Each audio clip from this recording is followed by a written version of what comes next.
the medium is the message. This is a phrase that is very famous. It's something that a lot of us have heard. It's something that I've heard forever. It feels like since I was growing up. This term or this phrase, the medium is the message. What does it actually mean? And I was lucky on this episode, I got to talk to Andrew McLuhan, who's the grandson of Marshall McLuhan. And I got to ask him and get him to help me understand this idea. The medium is the message. And the other ideas related to the work of Marshall McLuhan. The medium is the message is this idea that we are continually creating things that extend our ability as human beings. And when we create these things, we become fixated on the actual outputs of them. If you're looking at something like film, we focus on the movie. If it's like social media or our phones, we focus on the content that we see on these devices or on these platforms that we're consuming. It's harder to step back and look at the broader medium that the content is within. A computer lets us make things. And when we make these things, we critique them. We look at them. We focus on what we're making with the computer, but we don't often think about the broader ways in which a computer is affecting us, affecting the way that we think, affecting the way that we move through society, affecting the way that we interrelate with everything around us. We don't think about the ways in which computers are changing what it means to be human. And there's so many things like that.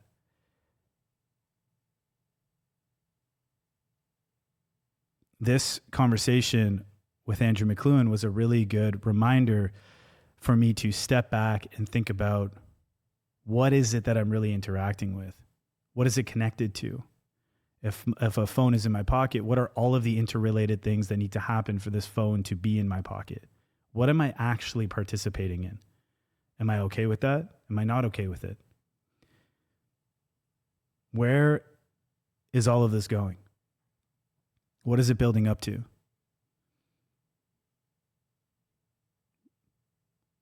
What can I let slide and what do I need to fight against? This was a really good conversation about the medium is the message. It was a conversation that was, I would say, very perhaps meta and philosophical.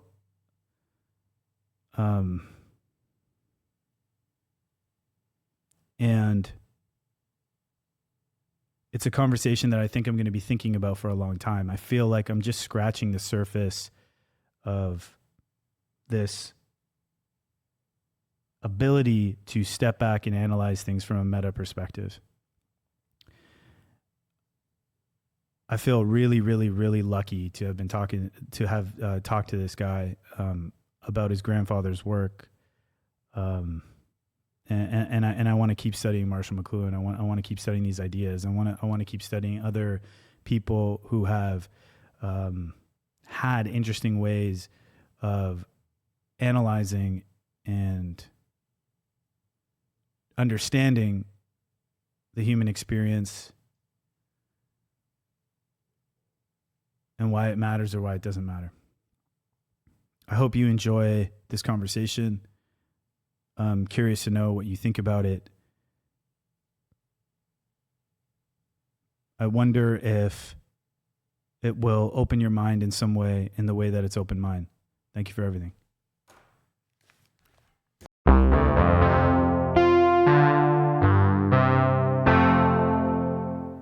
Okay, cool. Okay, so we'll get into some stuff, but first, okay, so you're from Prince Edward County. I'm from Toronto. You're from Toronto. Yes. But you live in Prince Edward County now. I guess I'm from Prince Edward County by way of Toronto. Yes. And you were talking about some island thing right now. Oh, right? Yeah. Okay, so what is this? Okay. So Prince Edward County is essentially, it's in effect an island, but you'll see it's joined to the mainland on the west side there, carrying place. There's actually a canal dug through, so it is technically an island joined by bridges. Anyway, there's this place called some island or something. Regardless of whether it's a peninsula or an island, it feels like an island and it has an island mentality. But down there in the bottom right, yeah, that's Main Duck Island. Okay, so what's the story? So you can see there are these steps from Prince Edward County across Lake Ontario to the U.S. side. Main Duck Island was a place where rum runners would stop and step over to take whiskey across.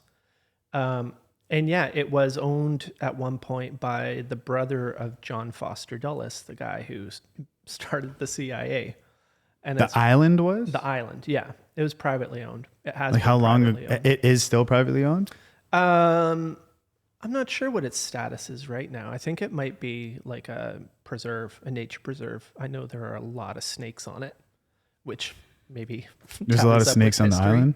Yeah, and it's really good fishing. So I know a lot of people that boat out there. It's Lake Ontario is a little crazy.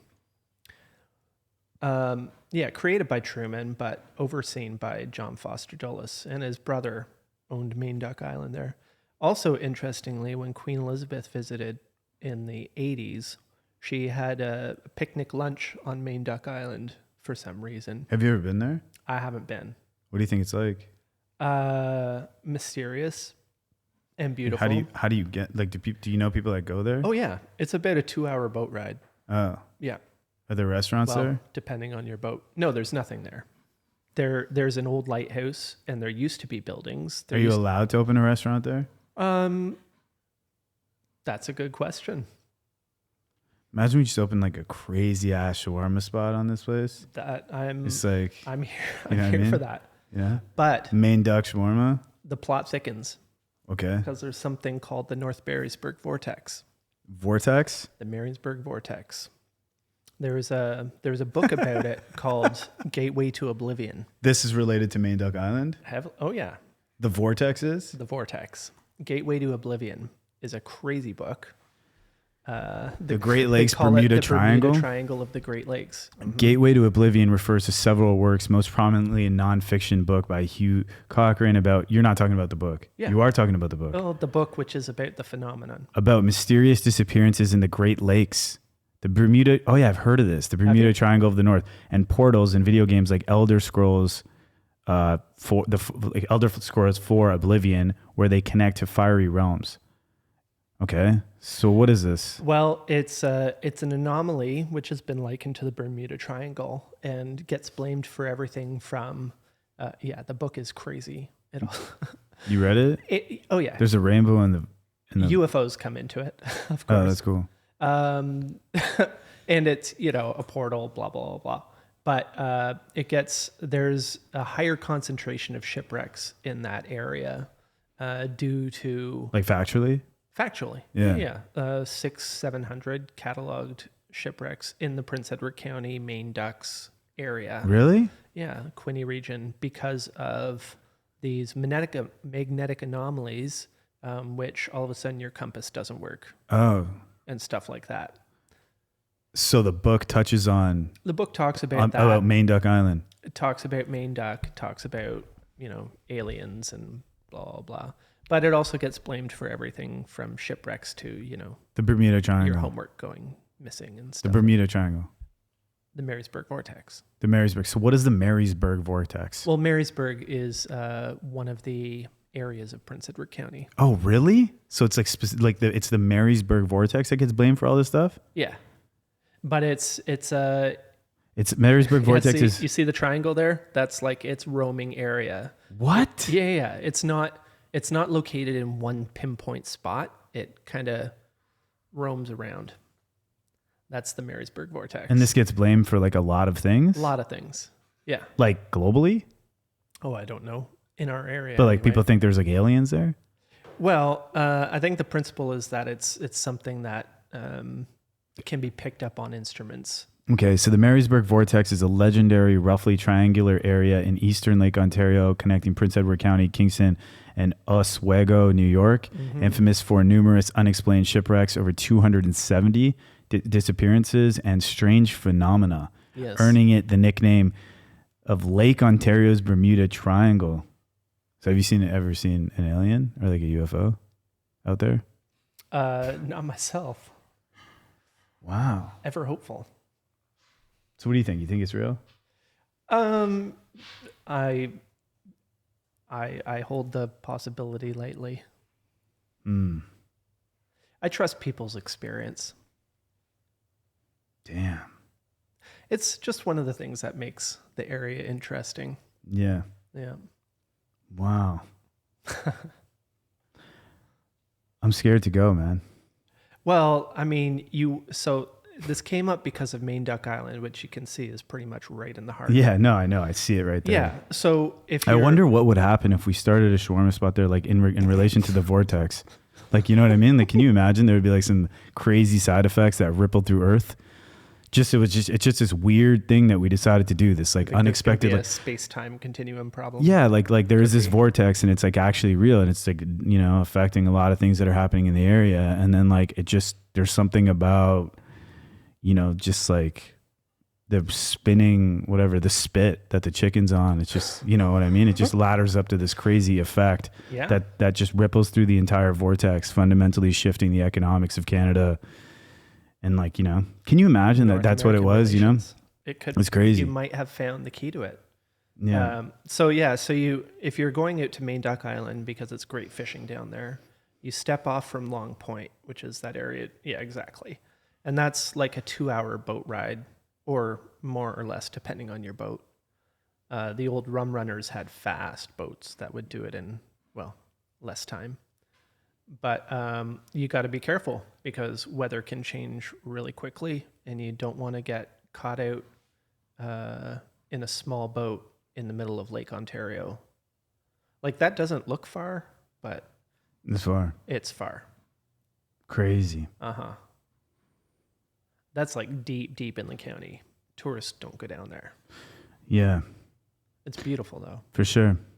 I've driven around that area. Have you? Yeah, I've driven around that area. An interesting dynamic of driving around that area is that it seems like a small place, but it just takes fucking forever to get anywhere. Well, look at the coastline. I think it's because of the roads are just like, they're not really optimized directionally in a way where you're just going around. It's like 600 kilometers of coastline. Yeah.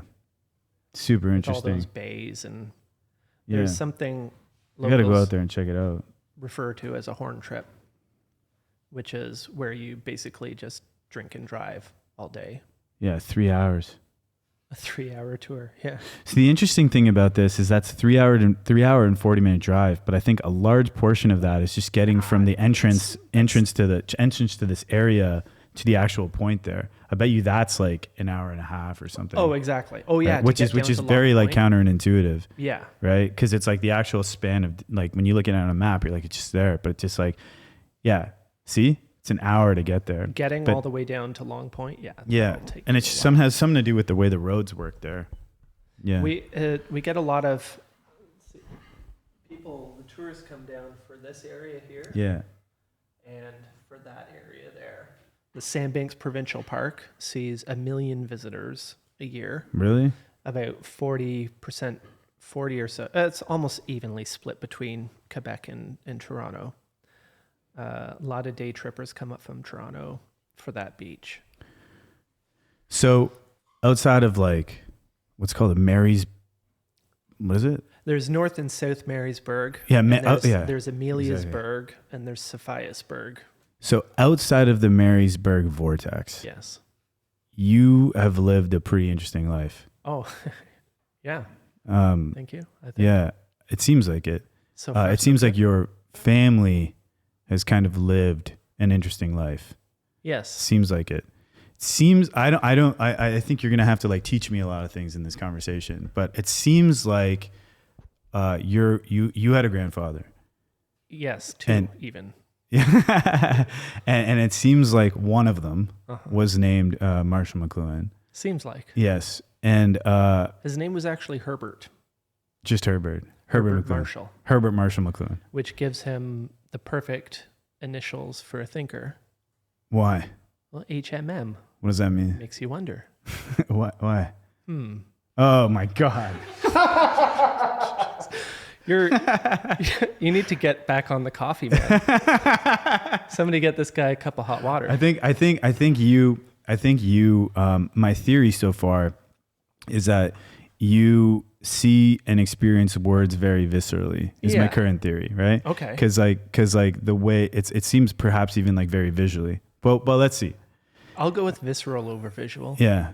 Yeah. Seems like that. It's a deep relationship. I think so. And I think probably certain things that are like immediately clear to you, connections that are maybe not as clear to other people. Like that one, for example. Well, it takes work. Yeah, for sure. And so you had this grandfather, and it seems like he wrote, or he seems like somehow he started thinking about things and observing things and like writing this stuff down. I don't understand how that happened. Maybe you understand how that happened. I don't really know what happened. And it seems like he was Canadian. He was in Canada, and he was kind of like observing the development of media and technology. And he started to somehow come to some interesting conclusions about it, where he was kind of connecting patterns across different things he was seeing in his mind. And these patterns, from what I understand, kind of like shook the world in a way. The way he kind of documented these patterns, right? Mm-hmm. He was able to they resonated with a lot of people. Yeah. And I think before we dive into that, I think there'll probably be like some people listening that maybe are not as familiar with his ideas or something. So I think it's worth establishing like a baseline of what those ideas are, right? All right? Some of them, right? And so one of the first ones, and like the most kind of famous one, is this idea of the medium is the message. Yeah. And so this statement, the medium is the message, is something that I have heard my whole life, like since I was a kid. And I thought I knew what it meant. Okay. I thought I knew what it meant. Like for some reason, I just assumed I knew what it meant. Right. Yeah. And that gets a lot of people. Yeah. And I think on some level, I do know what it means. Okay. So that has been my reflection, and I'm sure, and I think there's a lot of depth to it. This is the thing. Yes. It means a lot of things. It means a lot of things, but I think on some level, when I hear the medium is the message, I don't know why that is, but on some level, I really feel like I kind of instinctually understand it. Maybe I can't. Maybe I don't have enough skill to understand it like with the highest resolution.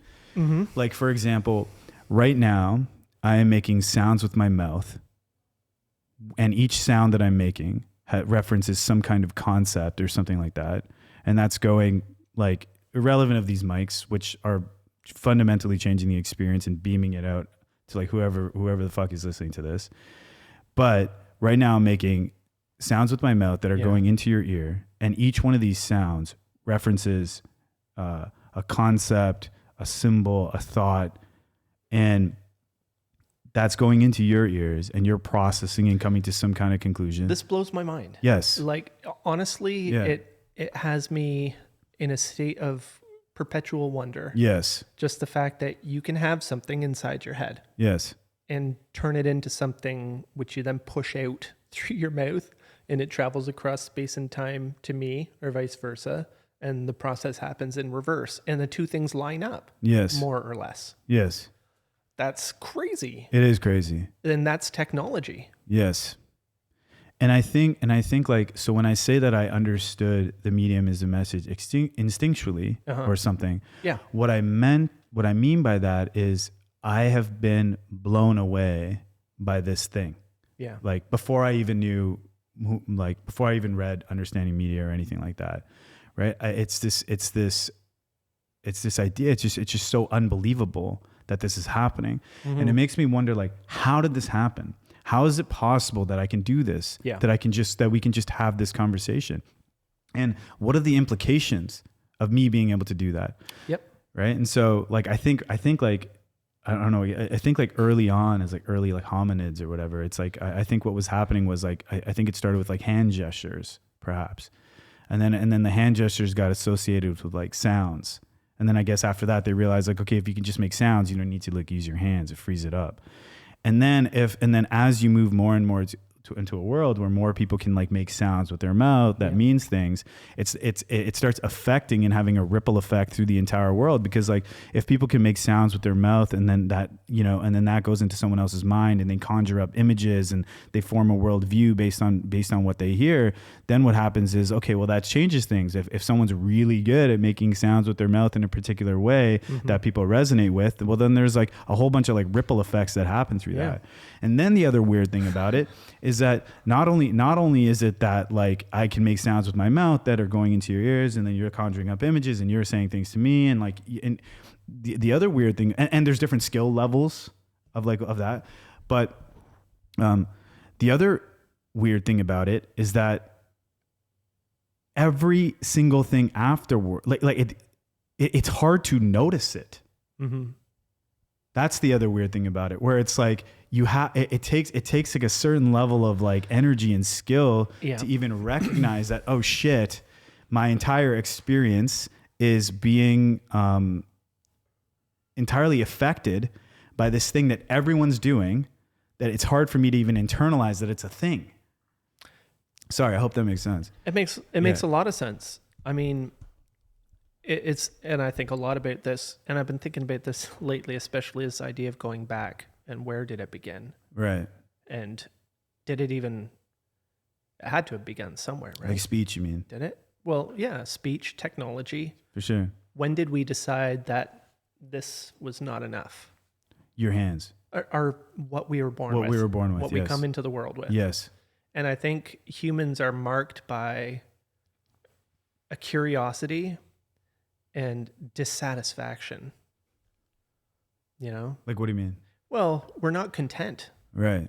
We might be content, but we're not content. We're always looking for, like you say, if it started with a grunt or a sign or a nudge or a punch in the face, we keep every step beyond that is a step deeper into complexity, right? Yeah. To where we are now with not just advanced words, but advanced concepts.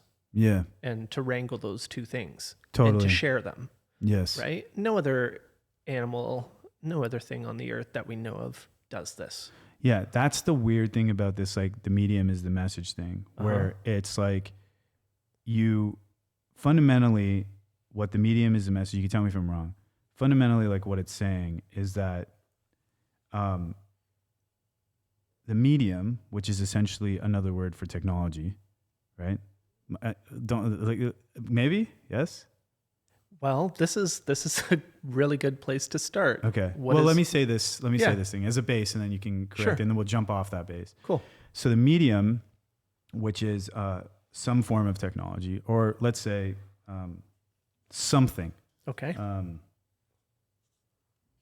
Actually, to make it easier for people listening, I'll call it technology for now. Okay. So the medium is some form of technology. And what happens is a lot of times when we're looking at a medium, let's say we're looking at our phones, we're looking at like social media like X or something, or Twitter or whatever, or we're watching a film or something like that, what's happening is we usually react to the content. Or in the case of like my voice, you're reacting to the things that I'm saying. Mm-hmm. You're thinking, you're reacting to how you're listening to my voice, and you're reacting to how it affects you emotionally or intellectually or whatever, right? Yeah.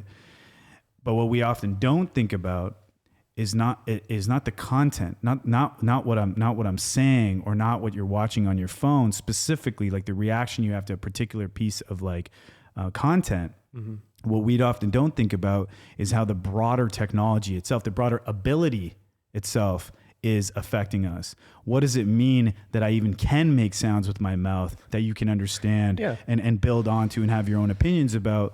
What does that even mean? So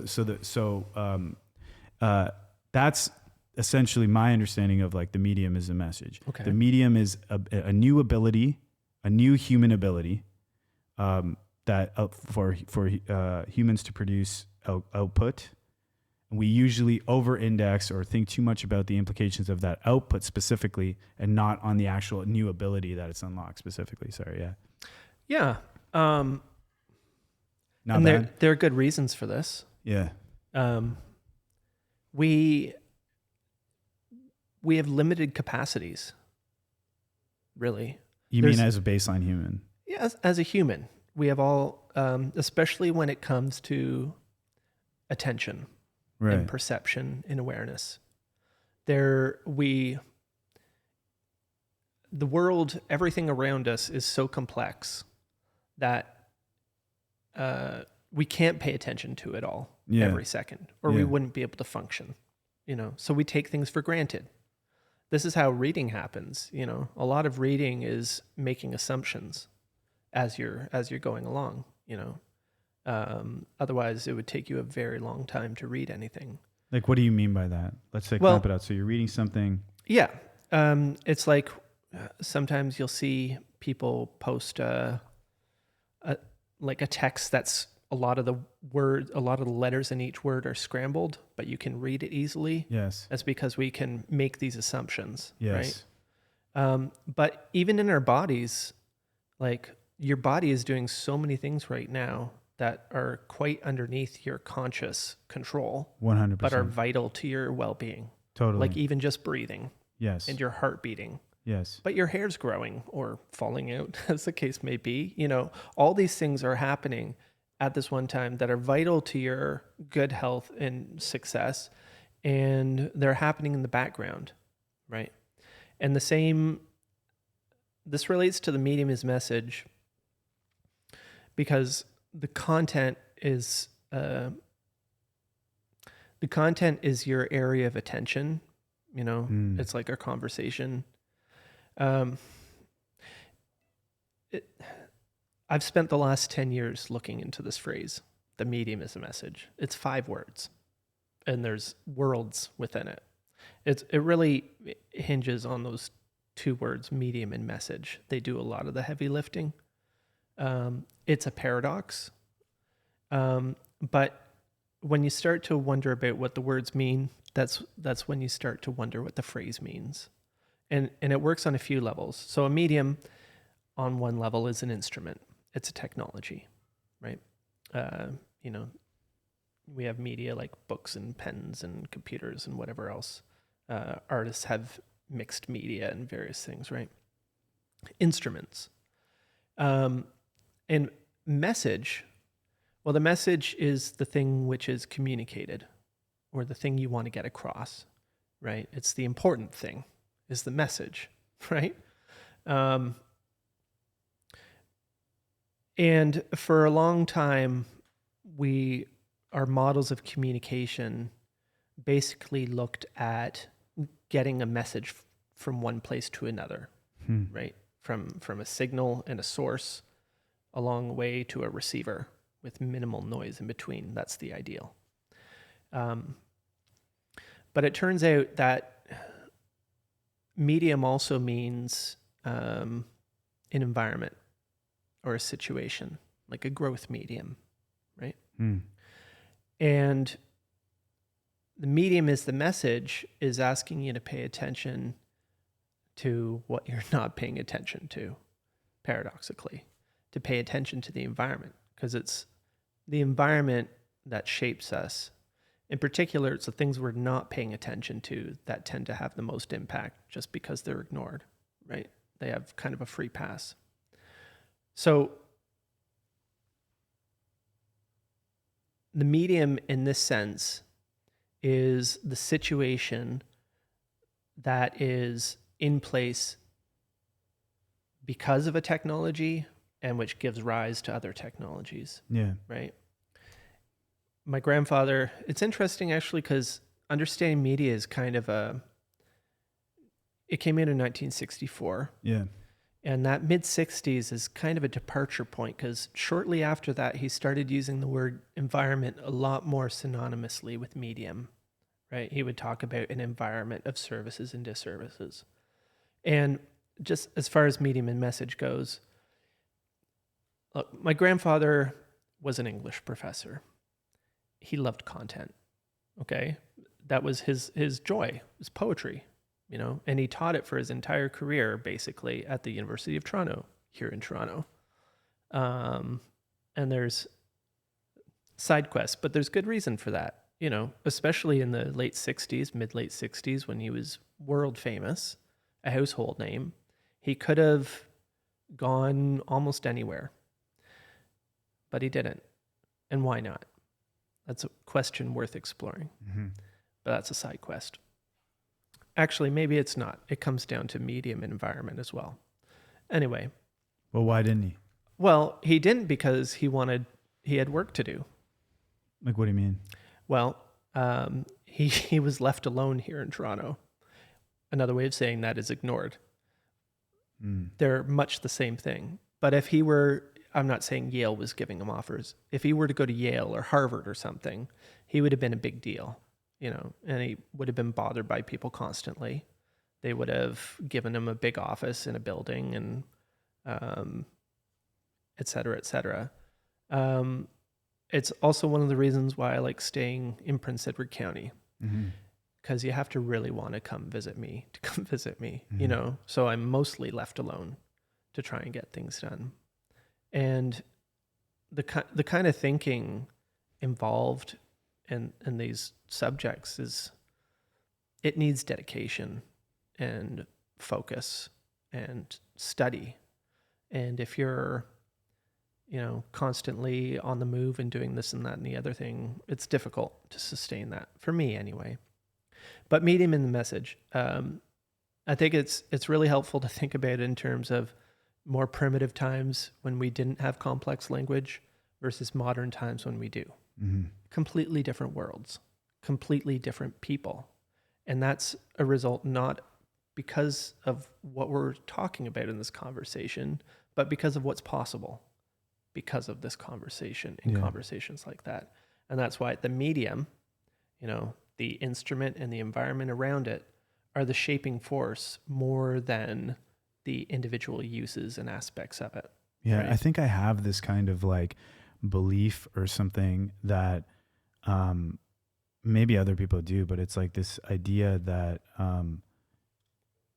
I am somehow above the environment. I know. Right? We all want to think that. Yeah. And I think that's like really interesting, because like even now it's like there's like some like egotistical aspect to it or something. Like, well, we think because we're using the instrument that we have control of it. Yes. And that's so wrong.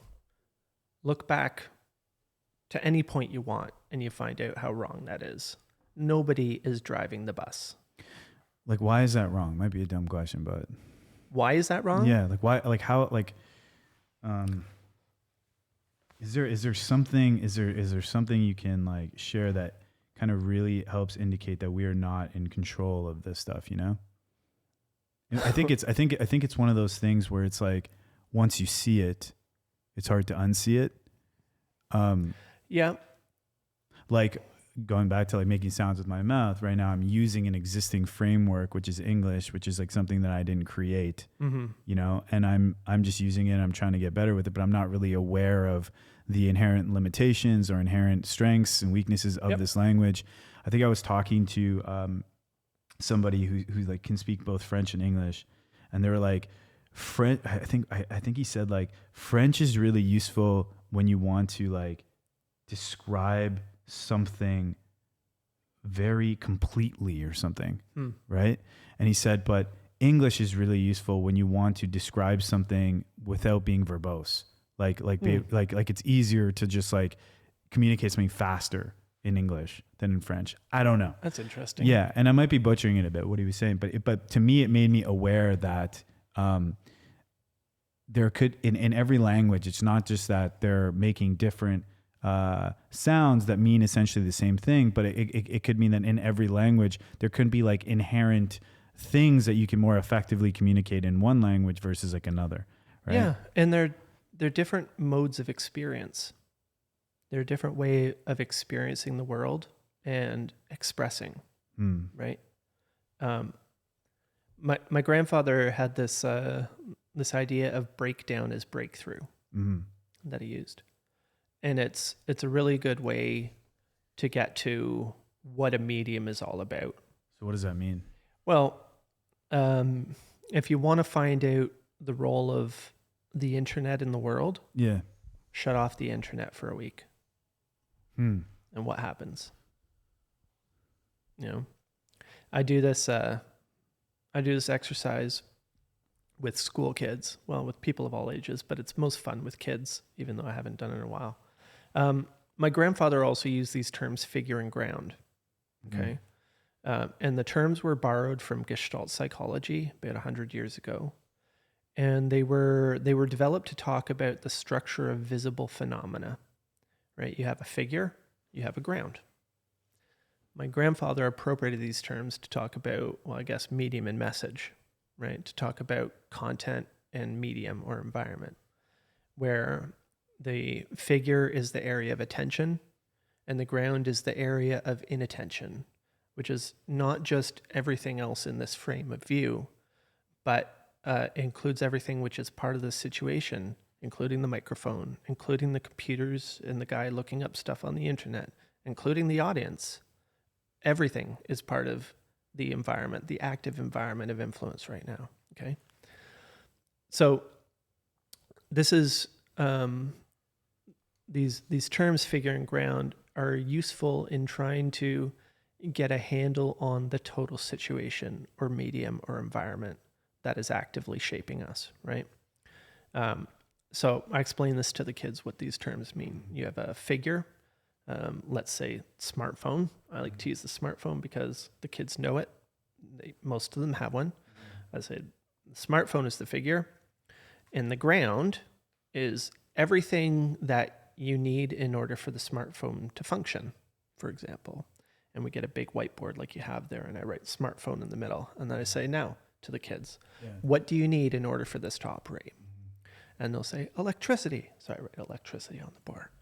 Internet. I write internet on the board. You need raw materials. Write that on the board. In each of these categories, you can drive down into, because raw materials is more than just these parts. It's mining, it's child labor, it's international trade, it's international trade agreements or lack thereof, politics, it's all these things. And you write these things on a biggest board you have, and it quickly grows very big and complex. But this is the nature of an environment, is it's a big and a complex thing. And the advantage of putting it all out there is that you can see it and make connections in a way that you can't if we were just to try and have a conversation about it, right? Yeah. So this is part of making the invisible visible, illuminating the ground. So this is one part of the exercise. The next part of the exercise, and the great thing about this, especially with kids, is like anybody can put something up on that board. Everybody can, essentially, unless they have like developmental problems or something. And it's fun. Kids like to have fun, right? Especially when it's producing something. So we get this big board full of stuff, and we've had fun doing it. And after 15 or 20 minutes or whatever, I say, okay, now you wake up tomorrow. I take the eraser and I erase the smartphone. You wake up tomorrow and your smartphone doesn't work, and it's never going to work again. And they're like, what? When they start to think about it, it's so hard to imagine, because it wakes them up in the morning. It's how they communicate with their friends. It's on the playground. It's in the classroom. It's how they look up anything. It's how they do anything. So they document their lives and their friendships and everything. And the notion that they might not have that, how do you do anything? What do you mean? But this gets at the subtler parts of the medium, right? This is the breakdown as breakthrough idea, because when you take it as a situation, when you have a power outage that lasts for a few days, when the internet goes down, it reveals just how entrenched and how enmeshed these things are, how quickly, like people think of AI as a new thing, like just getting going, but take AI offline right now and what happens? A lot more than people realize. It's already so entrenched into everything. Major. Big time. People have no idea. They'll get it in 5 years. Well, they already are starting to get it, because listening to CBC on the way down, people are nostalgic for 2016. I was like, there's reasons for that. Nostalgia is a reaction is a big reaction, and it lets you know that big changes have happened when we start to yearn for something, right? Like 2016 is like olden times now, which is a crazy thing to think about. So the breakdown to break through, it's Yeah. like really saying like when you kind of like take this thing and you know, instead of it being this nebulous thing you don't understand, you start asking some questions about it and wondering what are all of the different things connected to it. Yeah. And it's about showing you what you're taking for granted Yes. and what you're missing. And also showing you what the technology or the medium is like fundamentally actually doing. And what it is. And what it fundamentally because is. it is what it does. And that's why the medium is a message, because this is the shaping, this is what changes us, you know, emotionally, physically, mentally, spiritually, maybe, like certainly socially. In understanding media, Marshall McLuhan says, talks about personal and social consequences, right? How it changes you as a person, beginning with our senses. And this another, it's all side quests, but it starts with the senses, right? Our senses are our interface between what's inside and what's outside. Everything, if you dial it back, everything comes back to our senses, the nature of our senses, and how our senses operate together. Because we have all these various senses individually, but they all work as one thing. And they work in a proportion to each other. And that proportion, that mix, how visual we are, how oral we are, how tactile we are, all these senses work together into one thing to tell us who we are. Yeah. And when you mess with that balance, you mess with who we are. And this is the point about technology. And this is the point about when we get done this exercise with the kids, I say, well, John Culkin said we shape our tools and thereafter they shape us. And this is what he was talking about. And another way of saying that is that the medium is the message. And they're like, yeah, obviously, you know? And I love that. I love that because when my grandfather said the medium is the message in the 50s and 60s and 70s, people were like, you're crazy. What are you talking about? The message is the message. Yeah. Why do you think that was the kind of reaction to it? Because it was the beginning it's of a foreign idea. People weren't used to looking at that order of effect and cause, right? But it does go back. It goes back to Aristotle and beyond with formal cause, the environment as a cause of things. He got at it another way. He wrote a letter to this guy, Jacques Maritain, where he said that there's a curious repugnance in the human breast against understanding the forces in which he is involved.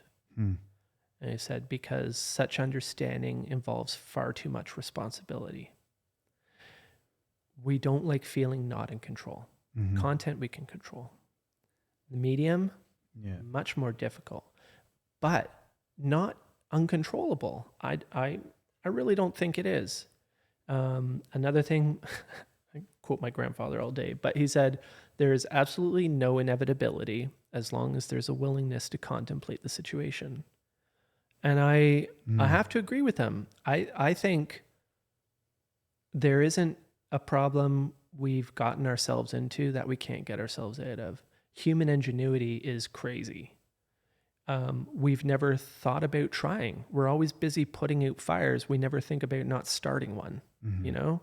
And unfortunately, we're in a time where like the stakes are the world and we don't have the luxury of ignoring it anymore. Like, I think another thing that's maybe happening is when that book was written, you said 1964. Well, it was published in 64. Yeah, published in 1964. And so at that time, you kind of have this like changing media landscape, right? And so maybe at that time, the ideas are kind of like, nice. Wow.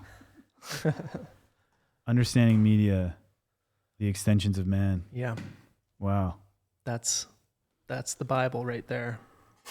That is my preferred edition. There we go.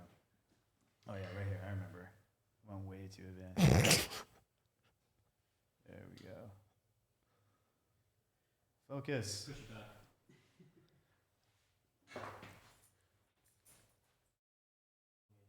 Wait. There we are. We were saying something about attention and perception. Yeah. Yeah, you know what? This book Yeah. was, the book itself is a bit of a marvel. Yeah. Because it's written at a very pivotal moment, and it's the result of a very pivotal moment. And even my grandfather wasn't one to spoil a joke by explaining it too much. Yeah. You know? Yeah. The best comedians, I think, the best satirists, let you find the laugh. You know? Sure. And not to say that this is a joke, but he, you know, my grandfather was characterized by a sense of play. Yeah. Which is very important. It's how you discover things, you know, by experimenting, by exploring. But this book, if this book has a setting, it is at the changeover from two great eras in human activity. And that is the receding of the mechanical age and the literate age, and the rising of the electric and electronic, Yes. going into digital, going into AI age. And it's this kind of pivotal moment that is so important because, and it's a double-edged sword. My grandfather suggested that we left behind evolution for innovation. Evolution has its advantages. The advantage of evolution is its pace. It's slow and sure.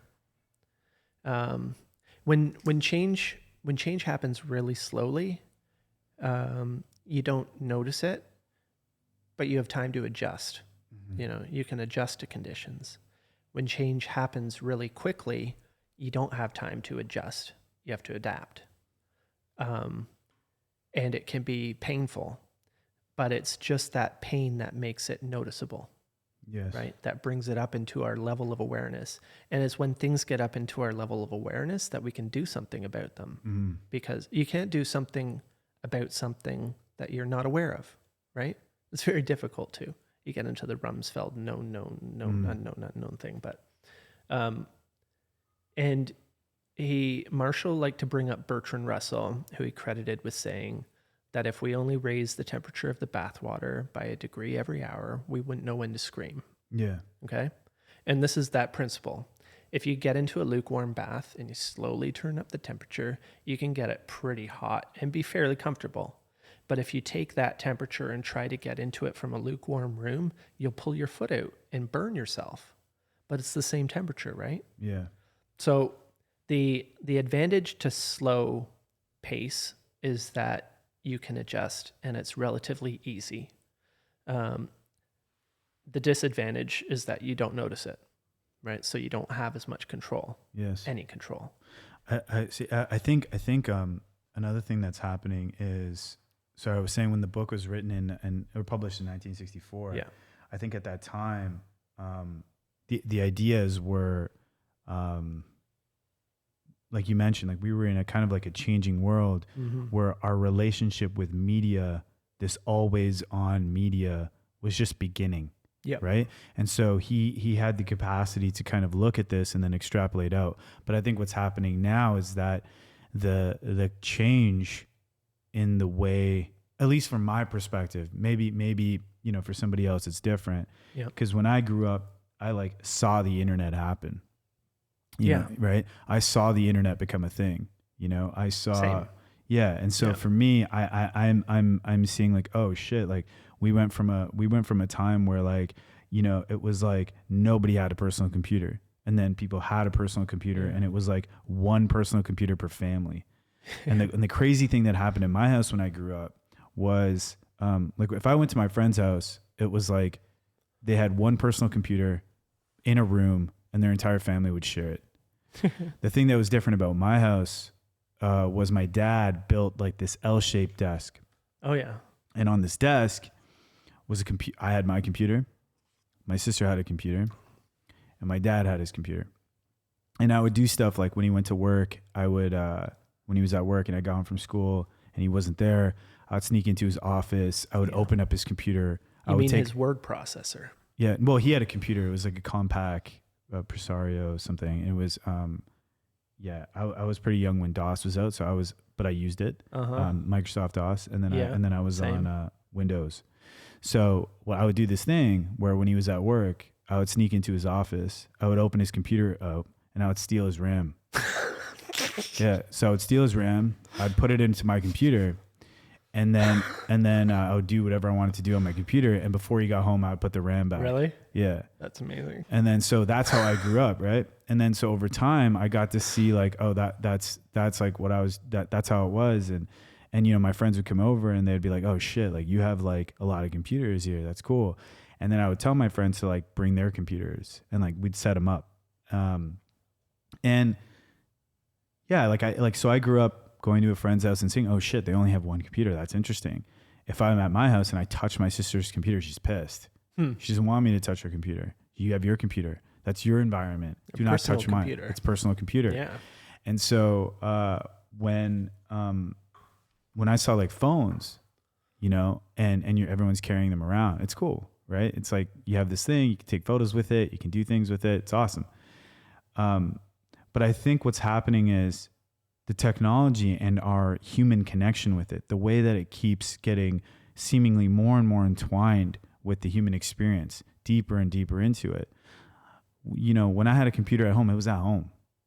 You know, so I would go outside, I'd play with my friends, do whatever. It wasn't something I was carrying in my pocket all the time. Yeah. And I think there's like a more of an awareness. I think you said like when you notice the suffering of it or the pain of it more or something. But I think like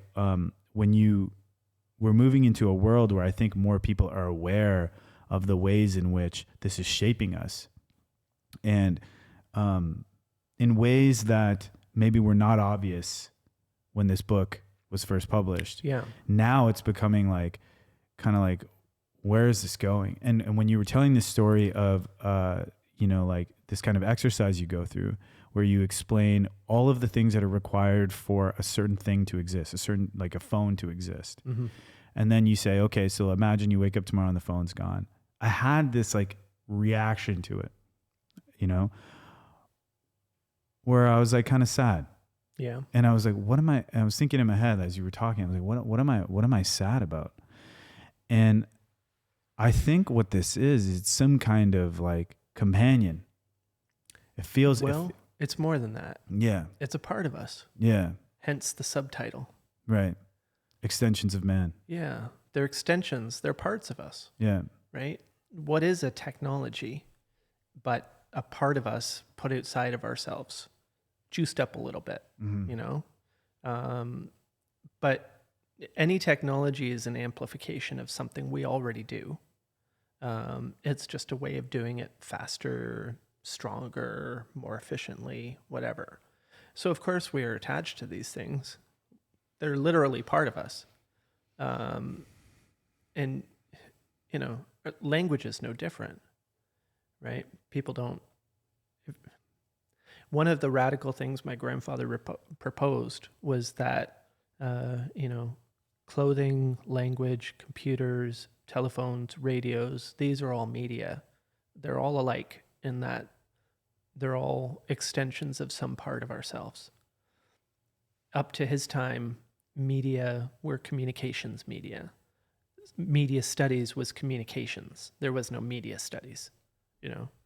And I think, like, just look at the chapter list of this book. It's people were not accustomed to thinking of housing, of clothing, of things like this as media, as technologies. And that, I think, is one powerful contribution that he made. Yes. Was just in even establishing or at least enlarging this category of human technology and what it is and what it means, right? I thought another interesting thing you said was that if you are aware of you know, what the tool is, if you're more aware of it versus just kind of being on autopilot using it, then you have essentially more control over it in some way. Well, you have at or least the ability to do something about it. Yeah, you have at least the potential of doing something about it. So this is interesting because sometimes I think about like bees. Okay. Right. And like, I think bees. Yeah, I think bees are interesting because, Very. Yeah. And sometimes they remind me of humans sometimes. And, it's like, bees, they're kind of like, they've constructed this entire civilization, right? Where they're going and they're serving their queen, right? They got to go and they have to, they got to go to all of these like, bees. Yeah. They got to go to these flowers, and I guess they're getting the nectar out of the flowers, right? And then they are bringing that back to their beehive, and they're turning that into like honey. And I think their entire civilization is built around this concept, right?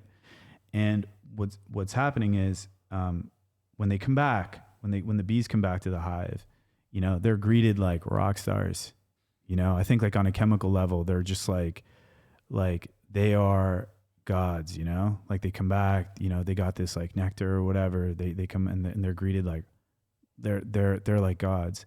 And then what happens is as they keep going and they keep going to wherever they're going to these flowers, eventually that supply dries up. And so they're not bringing back as much nectar, and they come back and then they start going in. You can validate all this, Robbie, if you want, but like it's at some point they start coming back and they start going into like a different entrance of the hive. Almost, it's like a form of like depression because they're coming back and they have nothing, and they start like trying to figure out what to do. Right? They're not contributing anymore, and there's these other bees that are kind of like these bees that don't really go with everything that's happening. They're kind of like just like flying in formations that don't really like make any sense relative to like what everyone else is doing. The other ones are going to like an established supply, and then these other bees are just flying in their own like formation. And what happens is these bees that are flying in these like going from their own formations end up finding new sources of like nectar. And so these depressed bees start looking at these other bees that are flying in these different formations, and they start copying those formations.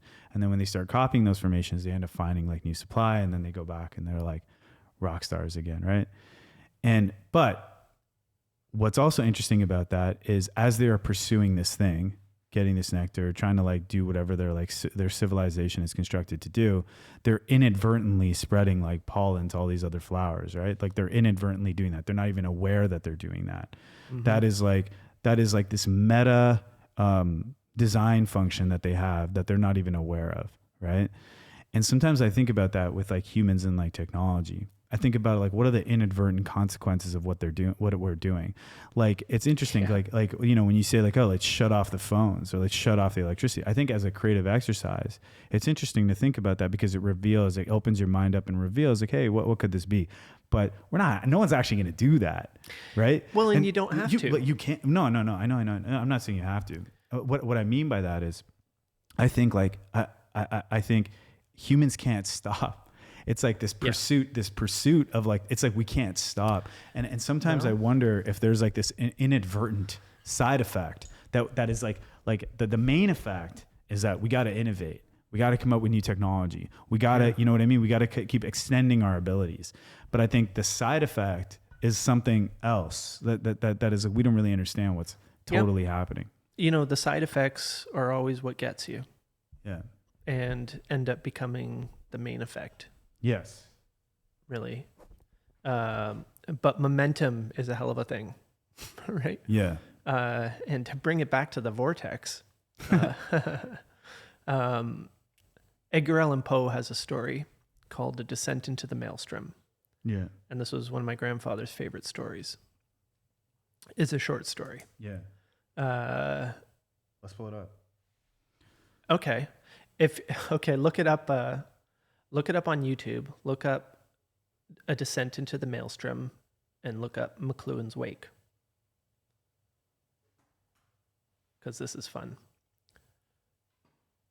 I think we have to put on headphones. For Yeah, this. not the whole thing. You don't want the whole thing. You just want the descent into the maelstrom piece from McLuhan's Wake. This is a deep cut. There we are. You're gonna need headphones. Well, I know it. The huge vortices of energy created by our media present us with possibilities of evasion, of destruction. Right. By studying the pattern of the effects, it may be possible to program a strategy of evasion and survival. Yeah, by studying the patterns of the effects of this huge vortex of energy in which we are involved, it may be possible to program a strategy of evasion and survival. It may be. He's not saying it is, but he's saying Totally. maybe it is.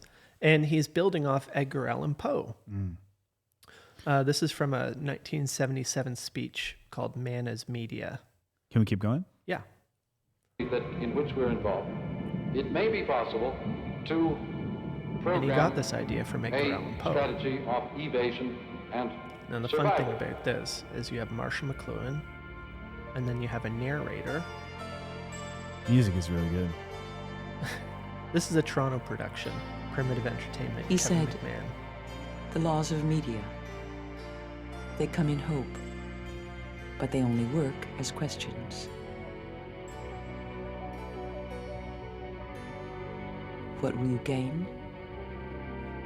What will you lose? What will return from an ancient time? That's Laurie Anderson, And what will come of this thing you create performance artist, if you let it go too musician. far? There's no order to the laws of media. All these effects are happening all the time. The trick is to recognize the pattern before it is complete.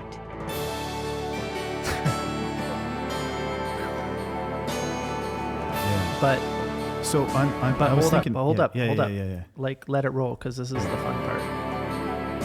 For me, anyway. This was 2002, I think, 2003. And here comes the Vortex piece. Hey, who's that? That's the Toronto Islands. This gets kind of funny. Kierkegaard is a man of great relevance for this So time. there's Marshall again. Man of the inner trip, the inner dialogue, the inner encounter. He has a wonderful quote. Life can only be understood backwards, but it must be lived forwards. Yeah, that's a banger. So I was thinking about this. The fun part is that it then goes into a reimagination, a retelling of Edgar Allan Poe's story, Yeah. where I am the sailor in the story and my dad is the narrator, which is a kind of fun thing. For sure. I was thinking about in reviewing this like text and stuff like that. I on some level it's interesting. On some level, this isn't necessarily a book just on like an analysis of media. This is like trying to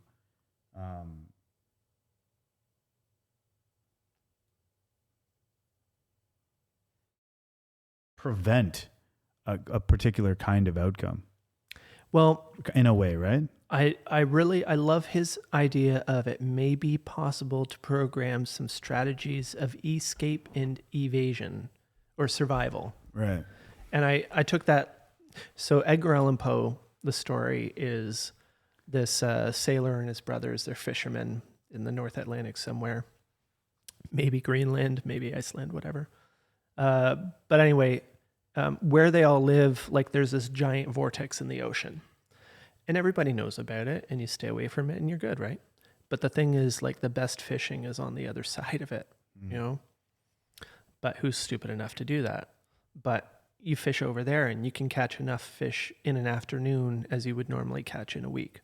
So these guys were a bit daredevil-y, and they figure they can time it right. They can get in and out before the tides suck them into the vortex.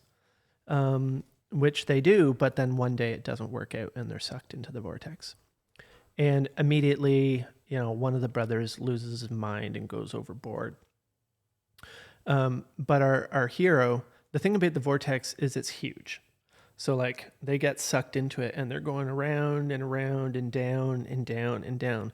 And I think this also relates to our notion of momentum and where we are with technology, right? Is we're getting pretty, I think about this notion of extensions of man, right? Or extensions of human powers, as he later said it to make it a little, less sexist or whatever.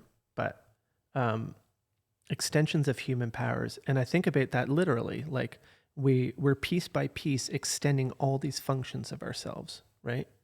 And what's left? We're starting to scrape the bottom of the barrel a little bit. Where in the book he talks about, we're rapidly approaching the final phase of the extensions of man, the extension of human consciousness. Yeah. Which is what he saw as not the final technology, the final phase, which I think is important language. It's not necessarily one thing, but a suite of things. But eventually you got to become something else. Like eventually you're not even human anymore.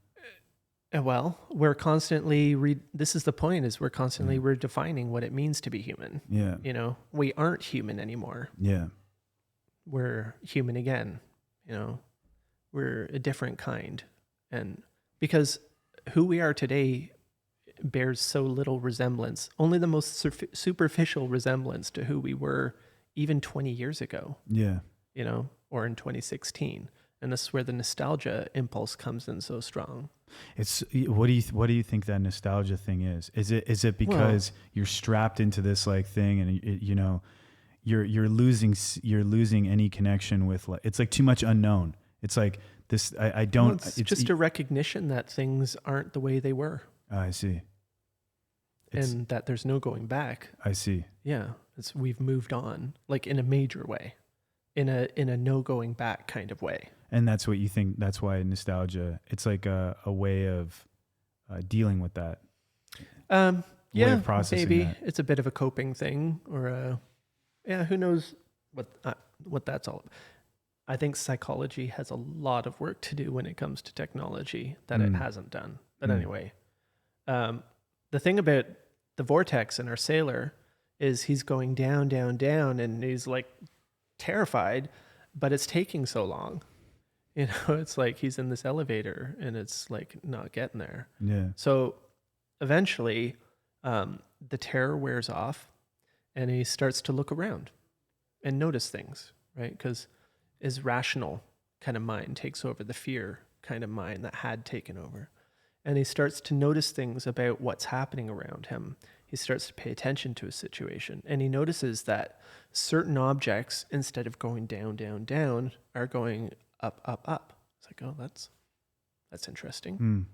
And eventually he figures that maybe if he straps himself to this and maybe if he times it just right, instead of going down, down, down, he'll go up, up, up. So this is what he does. And he leaps and he's carried to safety just as the ship plummets into the final thing. Right. But this is what Marshall is talking about when he's saying by studying the patterns of the situation we're involved in, it may be possible, just like Poe suggested of his sailor, to program some strategies of escape and survival. Possible. It's certainly not going to be possible if we're not paying any attention to what's going on. Have you heard of Buckminster Fuller?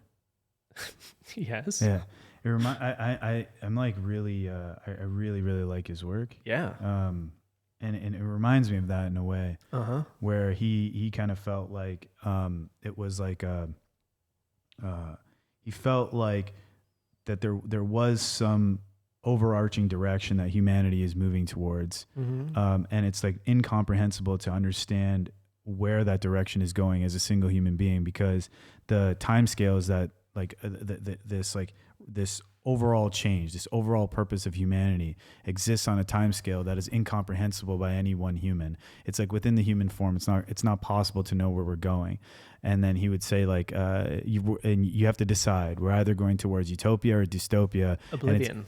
Or oblivion. Yes. Yeah. Yes. We're either going towards utopia or oblivion, and it's going to be a touch and go race till the end, you know? And it's interesting. I think like people who have the capacity to like look at these patterns and make estimations about things. Yeah. Oh, there's another thing for you. Thanks. That's part 2. Part 1 was called Utopia and Oblivion. Crazy. With a nod to Buckminster. To Fuller. Yeah. This slightly off topic, slightly not. This is I have to recalibrate everything. The last 2 years, I've got family and friends in San Francisco, and the last 2. This is San Francisco Chronicles 2. Oh, I see. Yeah, and the last 2 summers I've gone to San Francisco, and then as a way with kind of processing it, come written poetry on the way back, and then made it into a zine. Really cool. Yeah, thank you. And it's just a way of me, because last year when I started it, it was like I was there for a week and I met with people in culture and technology, tech people from Humane, which was then trying to launch, to Avi Schiffman, and his smaller scale, friend, ultimately more successful endeavor. Although the jury's still a little bit out on that. It's not quite finished. Yes. We'll see what happens. Mm-hmm. But it's such an interesting contrast because here you had Humane, which is like this super group, right? Stealth mode, startup, all the funding in the world. Yeah. And it crashed and burned. And then you have Avi, is basically a one-person founder. Not exactly, but basically with a Toronto connection, which you should talk to him. That would be fun. Yeah, I'd love to. Yeah, Avi, you should, next time you're in Toronto, come visit. Because he produces those things in Toronto. Yeah, which is in crazy. Mississauga, I think. Yeah. Well, GTA. Right?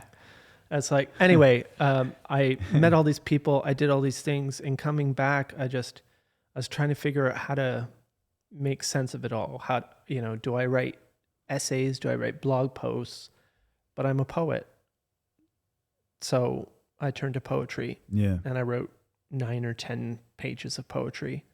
And it was just a really great exercise. And now maybe it's not comprehensible to anybody but myself. But it worked for me. So I did the same thing this summer and made a little zine of it. So super cool. So that's for you.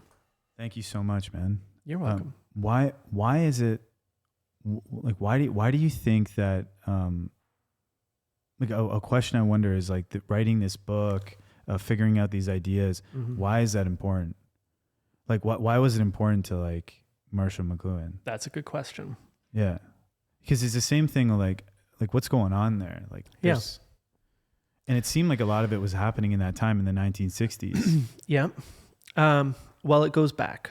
It goes back a little further than the 60s. In the 40s and 50s, there a few foundations like Rockefeller Foundation and the Ford Foundation, a few of these type of big money deals were into funding communication study. Okay. Trying to figure out communication and technology. Here at the University of Toronto, so Marshall McLuhan started at St. Michael's College, U of T in 1946. And he met a guy at U of T called Edmund Carpenter, which, by the way, Richard Cavell just produced an excellent book called Anthropology Upside Down, which is all about Ted Carpenter, and has a lot to do with Marshall McLuhan as well. Anyway, McLuhan and Carpenter was in anthropology, McLuhan's in English literature. They submitted an application to the Ford Foundation for a grant to start something called Communication and Culture and Communication Seminar. And this was the birth of interdisciplinary studies. So people were starting to realize that together maybe we can understand more than if we just continue in our own lanes. Right. So McLuhan and Carpenter were not the first or only people to do this. This was happening. This was the environment of the time. This was the new thing. And it wasn't, not everybody was a fan. Of mixing these things together. Yeah. This is one of the reasons why Marshall McLuhan was so unpopular in academia, was academics are very conservative. They're specialists. They go deep into subjects, and they tend to become very possessive over that lane. Yeah, their sense of power, control, everything comes from their specialization. And they don't necessarily want other people dipping their toes in their pond, you know? Yeah. But Marshall was of the opinion that understanding wasn't a point of view. It wasn't a single way of looking at things. Understanding comes from multiple perspectives. Each way of seeing, each perspective can tell you a thing. It's a piece of the puzzle, but it's not the entire puzzle, right? It's not the whole ground. So Marshall and Carpenter successfully got this culture and communication seminar going at U of T. And the primary output of that, aside from interesting conversations between groups of people, was something called Explorations Journal. Explorations Journal? Yep. Which was reissued by Whitfin Stock over the last few years, and you can still get it. That's so hilarious. Explorations, yeah. Explorations, Studies in Culture, Communication, 1953 to 1957. 57. Yeah. So they produced, in total, it was nine issues, and they became very, very, it was influential at the time, this journal, which featured all these different people. Yeah, there's a lot of this kind of stuff happening at that time. There was. These kinds of projects, like you had the Whole Earth Catalog, you've got Explorations in Communication. There was another one, I don't know if you've heard of it. It's called Computer Lib Dream Machines. Okay, yeah. By Ted Nelson. Uh-huh. So yeah, can you tell us about this? Well, so Explorations was an interdisciplinary, it was the product of their seminar. So basically conversations, new thinking in communication, in culture and communication. This looks amazing. Yeah, it is. And blending all of these things together. Exactly. In order to try and get at something. Yeah. Like what's going on. One thing that's interesting is that I feel like we've moved into a world that is more inherently blended than it was in the past.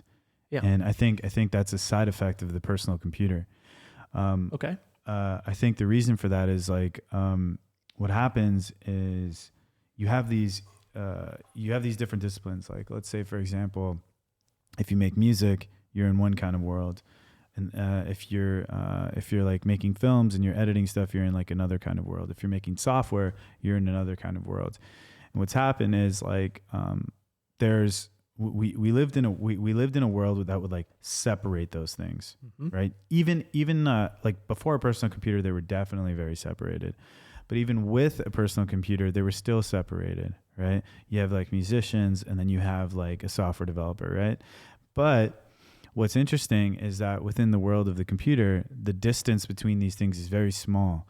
Like, you know, the software you use to edit a film is 4 pixels away from the software you use to make music. All you got to do to like open, you know, to go into this other environment is just like move your finger a little bit and open a new piece of software. Yeah. And so I think what's happened is a side effect of these personal computers is that they've blended like how we think about output. And where like, you know, these labels of like how you label someone is kind of like, it's tough to label people right now because it's like essentially you're just like a user of a computer, especially now. The reason I'm smiling is because this is the focus of this book. Yes. And as I said, the setting was the turnover, the changeover between these two great eras of the mechanical and the electric. Yes. And the essence of the mechanical is in separation of functions and specialism, right? The machine is the assembly line, which is one of the great extreme ends of the machine age, right? Assembly line is all about taking a thing into component parts in order to replicate it over and over and over the same way. So it's about, and Marshall traces this back to the phonetic alphabet, which did this for language, right? Which took it and made it visual into component parts that have no meaning on their own, but only what we assign and when we assemble them together. That saw its ultimate manifestation in the machine age and in the assembly line, right? And all of these are hardware extensions of the body, right? Mechanism, right?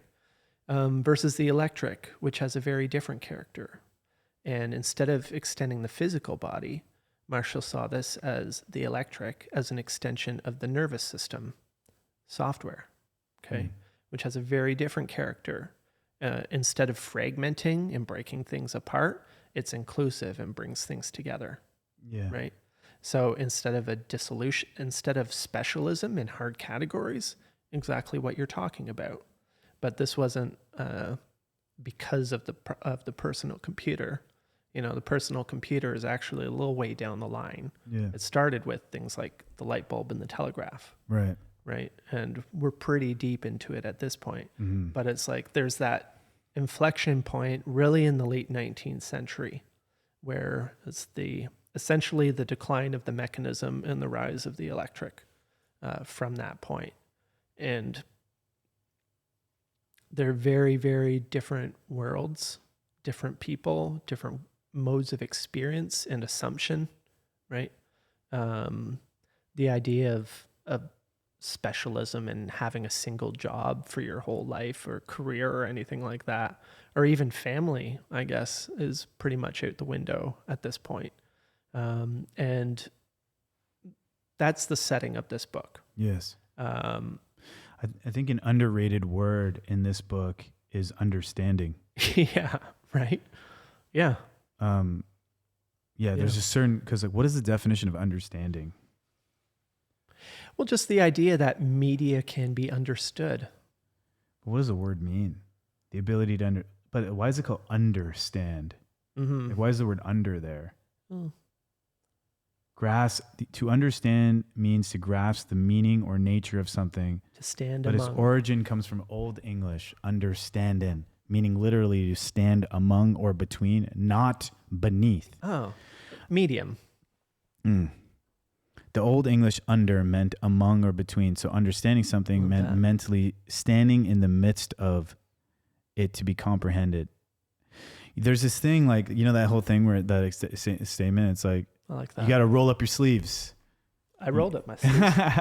Yeah. It's just interesting to me because it feels like whenever I get really frustrated with something, or when I feel like I'm being like controlled in some way that I don't like, the way I fight against that is I go and I try to understand the thing.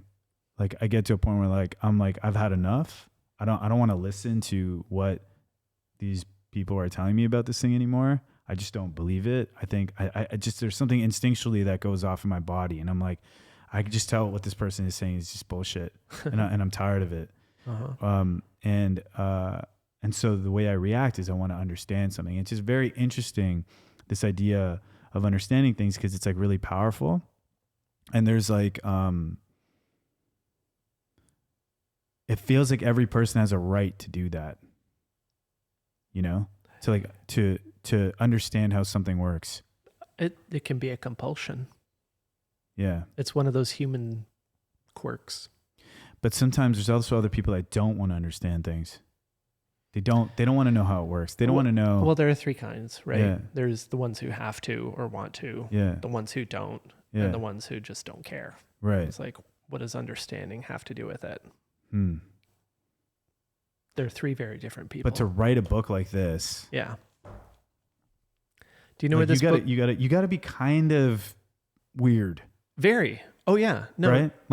To go through He was an English teacher. Yeah, but this is like to write a book called Understanding Media. Yeah. You have to be very frustrated, I'd say, on some level. You nailed it. Yeah. Yeah. No, exactly. Right. And that's a very academic, scholarly thing. Yeah. Because the reason I'd say is like you have to be very frustrated is not just because you want to understand it for yourself. That's one thing. But then you're like, I am going to, not only am I going to understand this myself, I'm going to start to structure this thing so that other people can understand it. Yes. Because I'm sick of this thing being misunderstood. Yeah. Interesting. So an interviewer asked Marshall at one point if there was any time period he would rather be alive. Yeah. If you could live at any period in time, what would it be? Yeah. And Marshall's answer, very Marshall answer, granddad if you prefer, was that I would rather live in any period of time whatsoever that people were going to leave things alone for a while. The interviewer says, but they're not, are they? And Marshall says, no. So the only option is to understand what's going on so that you know where to turn the buttons off. Yeah. This is the thing. The guy just wanted to be left alone and to read his books and write and teach. But it's like... But that's not possible. It's not possible. And we have this expression about you can't unsee something. Yeah. You know, he got a glimpse into that. And actually, not coincidentally, was he in English literature, because this is where he learned about this. Why do you keep saying that? Why do you keep saying he was an English teacher? It's important. Like, why? Because that's where he comes from. But like, why does that matter? Well, it's a reason to why he felt, that these things could be understood. Right. It's how he came to say that the medium is the message. Okay. He studied English literature at Cambridge University in England. And, you know, this was in the early 1930s, and he'd won a scholarship, him and his buddy Tom Easterbrook, but they didn't have any money. This was the Depression. And he was in Winnipeg, and so they got a train to the East Coast and with their bicycles, and they had to work their passage across the Atlantic on a cattle boat, which shit is right. Yeah. Lots of it. Yeah. What's a cattle boat?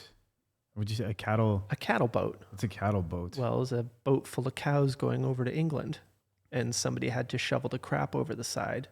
Oh, shit. Yeah. What year was this? This is early 1930s. And so there's Marshall and Tom. Damn. Yeah. And not even something like this is the early 1930s. Yeah. This is like economy. So they got us. Yeah. It's like the economy. It's like you get like a cheaper ticket. Well, worse. It's like if you're with your friend, you're like, fuck it, let's just do the cattle boat, man. Well, no, they weren't passengers. They worked their passage. Oh, I see. Yeah, they were employees. Damn. They couldn't That's afford like a whole nother passage. Yeah, no, they were. That's not an Uber. It's not okay. No, it's way more than that.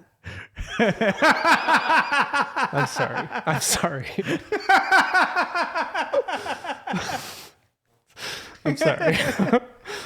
God. Okay, yeah.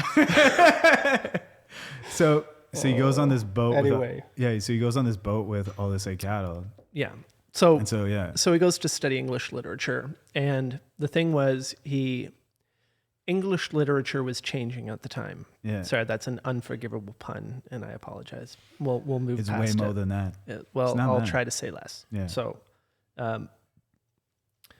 he got into Trinity College, Cambridge, where a couple of people were doing new things in English literature and in criticism. Yeah. And I. Richards wrote a book called Practical Criticism. And Richards wanted to know what made good literature good. Interesting. Okay. Why? Why is good literature good? Why do we say this is a good piece of writing and this is not? Why is this a good poem and this a bad poem?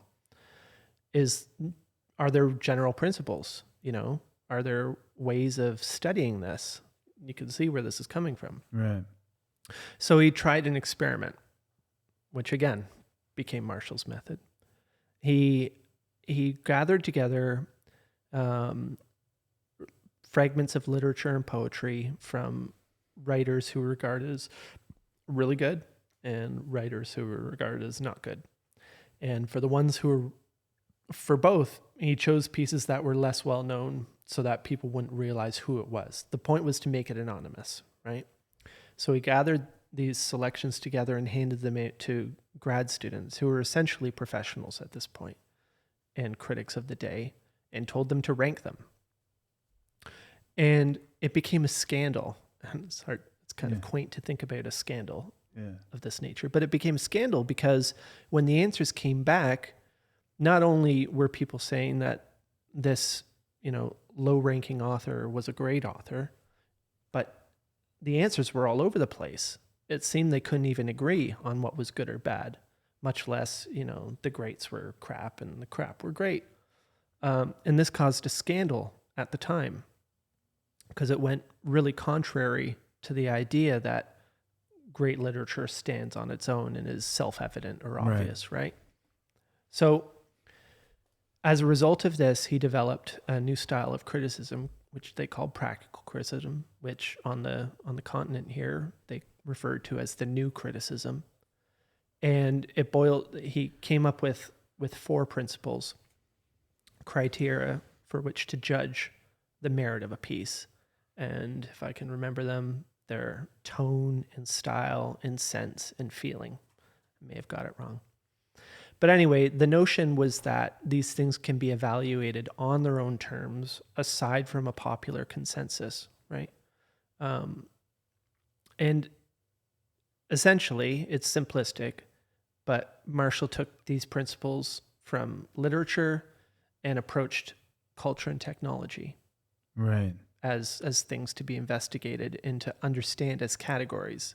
Can we see that book or that analysis? Tone, style, practical criticism. Practical criticism. Yeah, I.A. Richards. Okay, so practical criticism components focus on a close, context-free analysis of text's internal features, emphasizing the words on the page to understand meaning, form, and reader response rather than authorial intent or historical background, centering on elements like diction, imagery, tone, structure, narrative techniques, and figurative language, ultimately training readers to engage directly with the work's technical and emotional impact. Okay. So let me spit this back for a second. Just to put this in, just to make sure I understand. So Marshall McLuhan gets on a boat with a bunch of cows, and he's hanging with this guy. Yeah. And this guy, his name is, was it? Well, no, Richards was his teacher. Richards was his buddy. Was Tom Easterbrook. So his buddy was Tom Easterbrook. Yeah. And this guy Richard is his teacher. Richards. Yeah. Okay, so Richard and Marshall McLuhan are on this boat with a bunch of cows, working on it. Cattle. Easterbrook, but anyway. Oh, Easterbrook. Oh, sorry. Easterbrook. Yeah.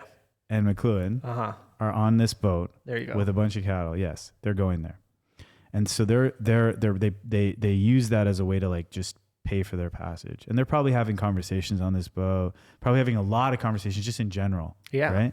They're friends. They're talking about things, and then Richard does this project, which is the teacher of Easterbrook. Richards was teaching English literature at Cambridge at the time. Richard was teaching. And so they both, McLuhan and Easterbrook, come across this, or they're part of this experience. And this just probably blows their mind, right? Well, exactly. And then it puts everything that they've talked about, everything that they've been working on in like a whole new context. Yeah. And like that's where it becomes like, wait, what are we really working on here? Yeah. So this was the gateway. Certainly it was a big turning point because to bring this into technology terms and what we're talking about here, the focus here is on medium more than message. Right. And it's on effect and the nature of the thing and what it does. Meaning is one level of things, but just one,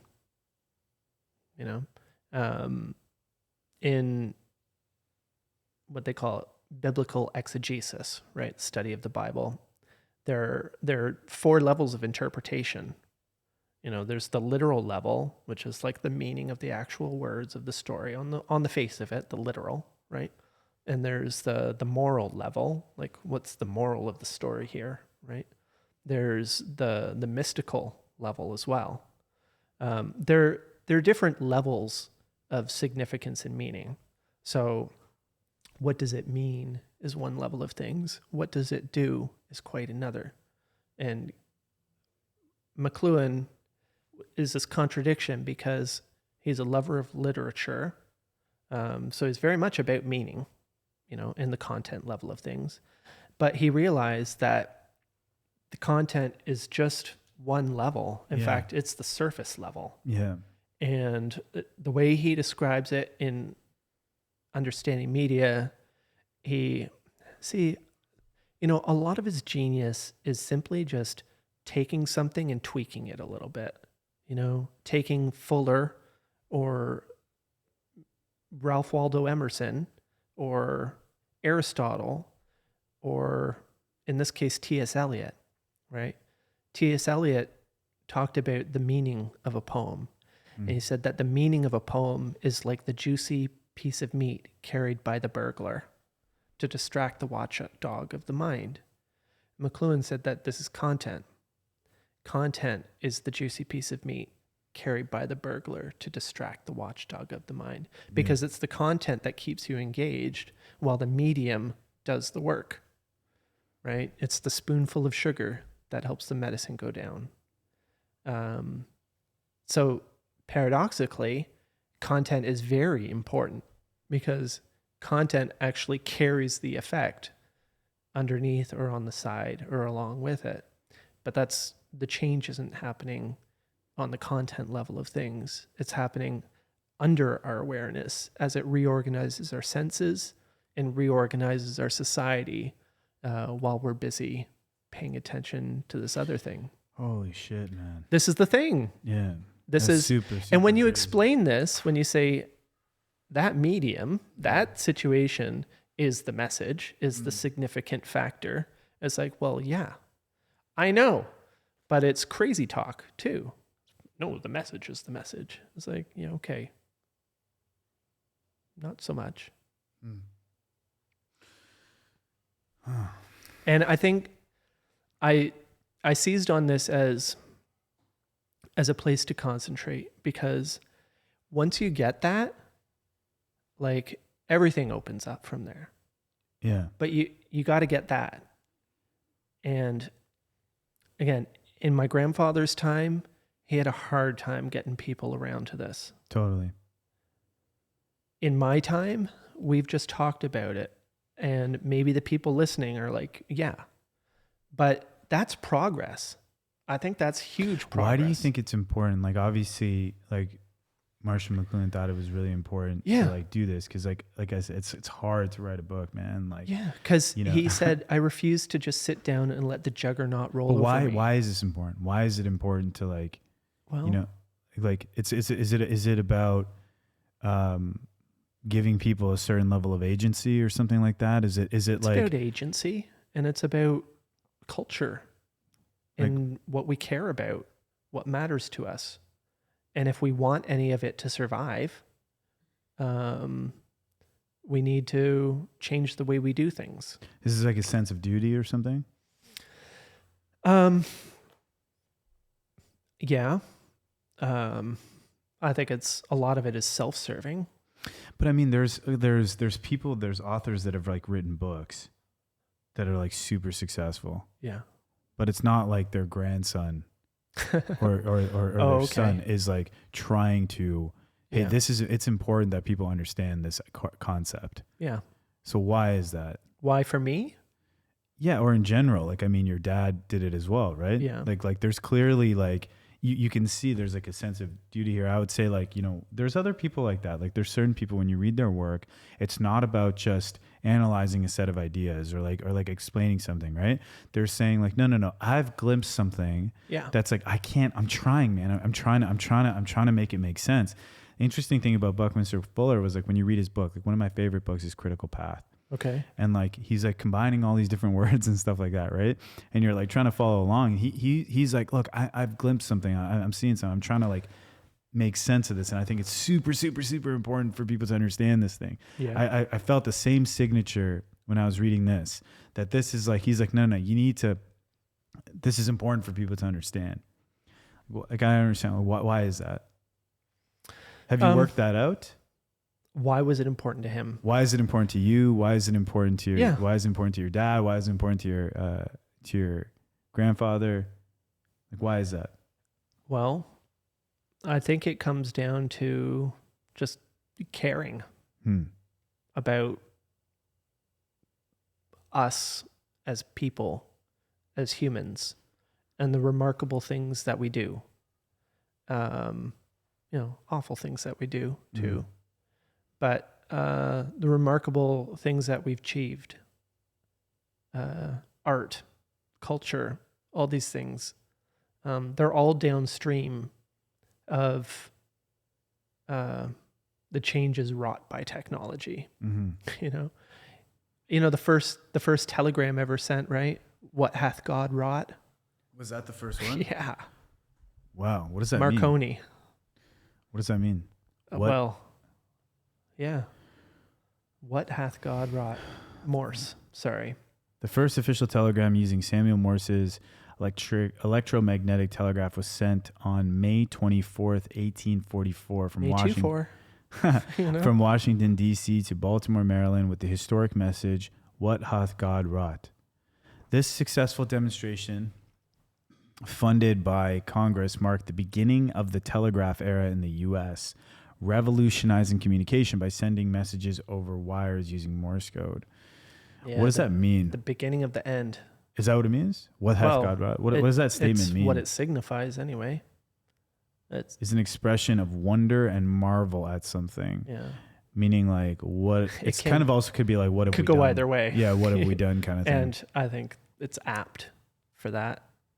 I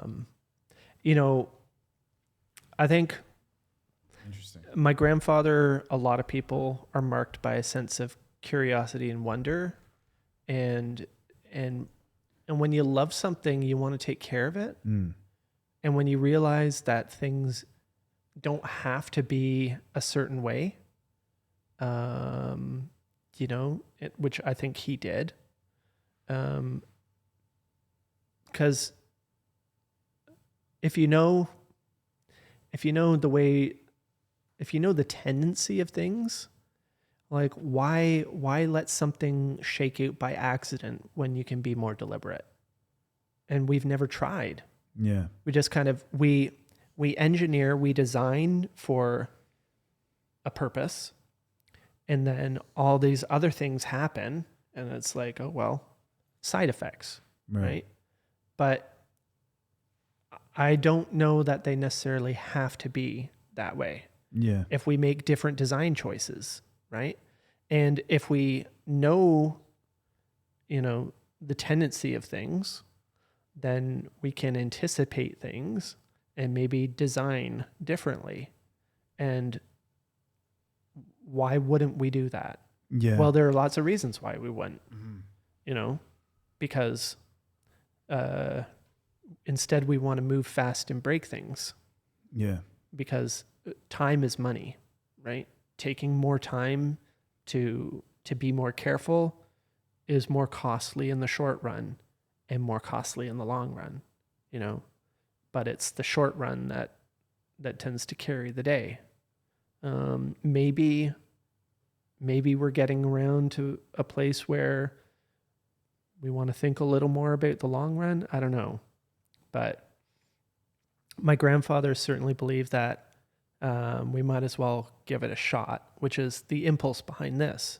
And really all of his work was trying to understand not technology, not this technology, but technology, because just like Richards, who found general principles, he discovered that the technologies, they all do different things, but they also all have things in common coming from ourselves, right? And we have a great role in that, but I mentioned his quote earlier to Maritain was that there's a great repugnance in the human breast against understanding because of the responsibility that implies.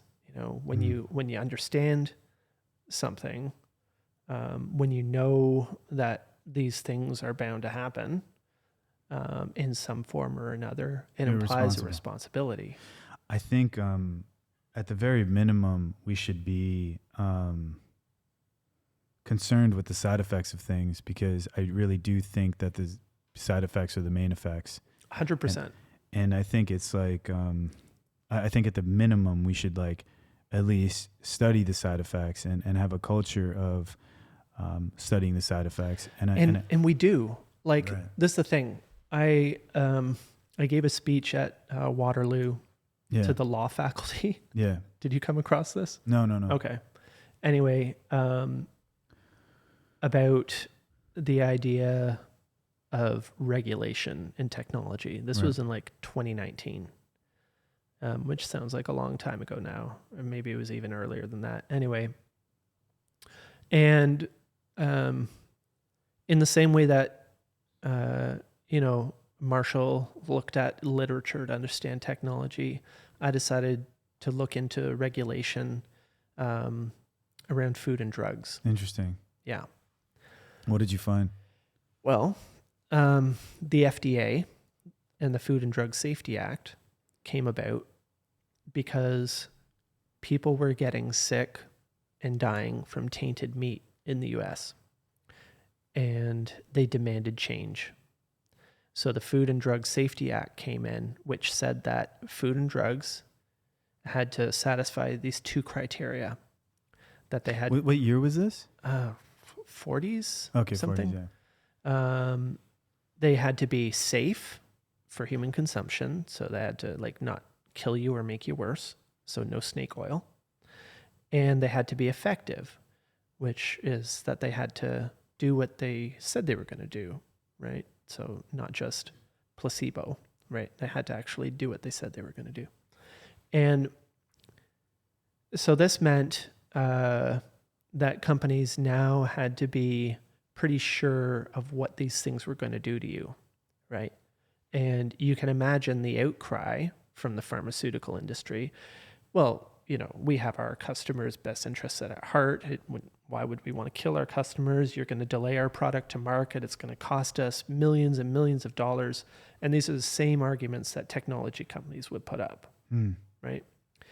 But we decided that human well-being was more important than the bottom line. Yeah. And it's not like Pfizer's like hurting, they're still making money hand over fist. So the arguments fall very, very flat.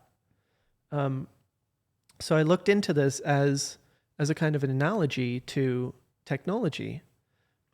Where the analogy stops short is that the effects of technology are a lot harder to measure than safe and effective. Yes. Because of the nature of the ground and the environment. A lot harder. Harder, but not impossible. And this is a work toward that. And so is the work on the laws of media, where Marshall and my father Eric discovered general principles of technology, things that all technologies do. All technologies do these four things.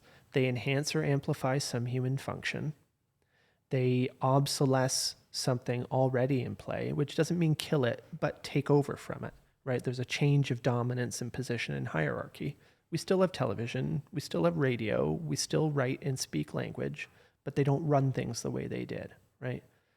Obsolescence. If you push any form to an extreme, it reverses its characteristics, like the highway becomes a traffic jam. Yes. And every new way of doing things brings back an old way of doing things in a new form. They discovered these four principles, and they're mostly in this book, Understanding Media. And there's more like minor laws, things that are typical of, suites of technologies. But these four things apply, they found, in every case. Everything man makes or does manifests these same 4 characteristics. And this is crazy. It is, yeah. Like no, honestly, people have no idea. Like, I don't understand. It's E equals MC squared. It's figuring out physics. It's not everything that technology does, but it's 4 starting points, which is a lot, right? So I think it has to do a lot with the it's hard to get people to care about these things because of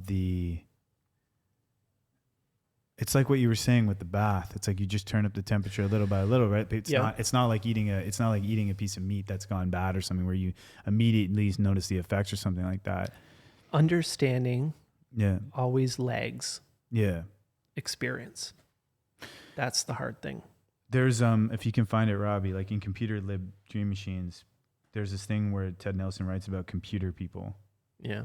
You know about this? I'm not sure. Yeah. He'll find it. But he talks about how computer people are going to like run the world. Yeah. Let's see. You might have to search for computer people or find it.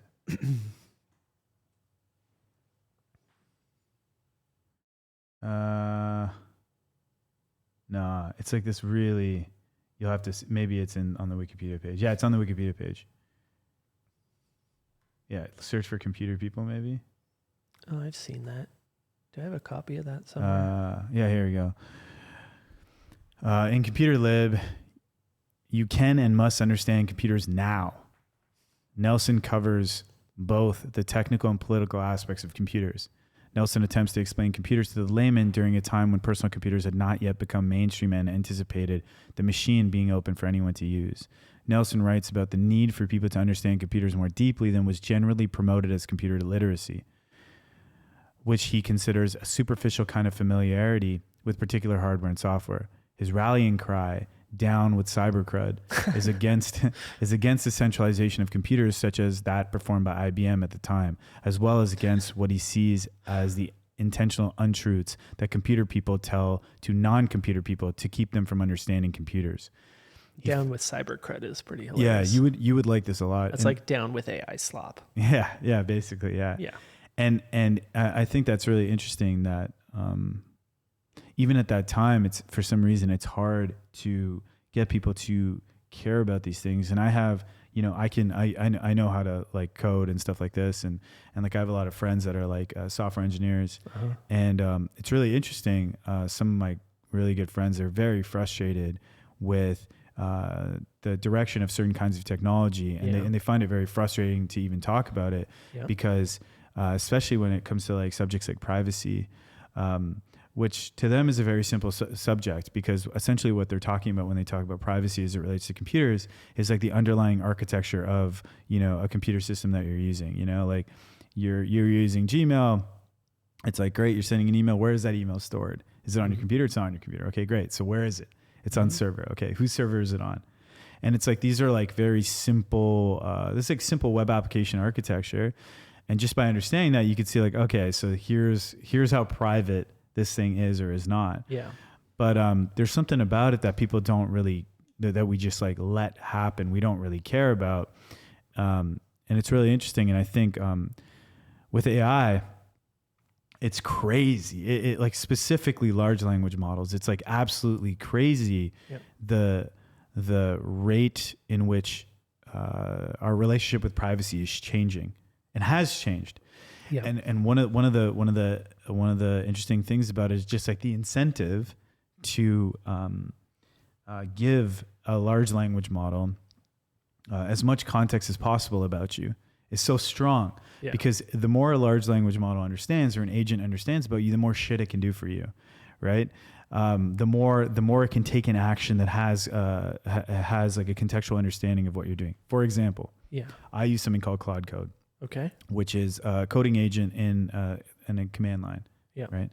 So I gave it access to my entire Obsidian vault. And Obsidian is a piece of software where you can like write in it and you can like link documents together bidirectionally. Okay. right? You can just show the ways in which ideas are interrelated.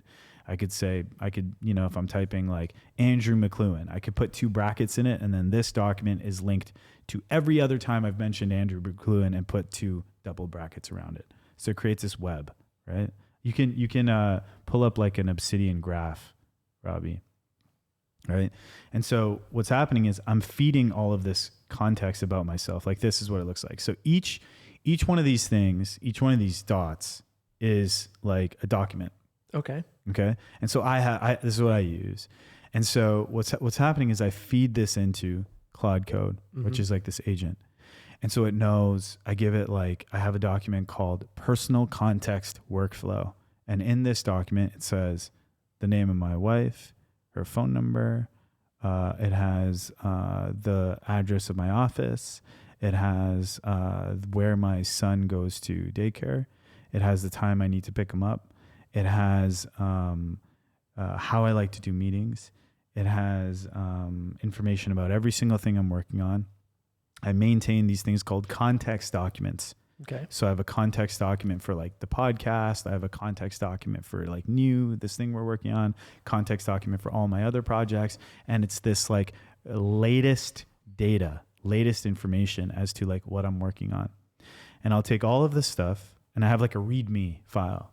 So this agent can go to the README file and it can like find all of these documents, these key documents that it needs to find. And then I'll say, and then I write daily notes. I do something called free writing.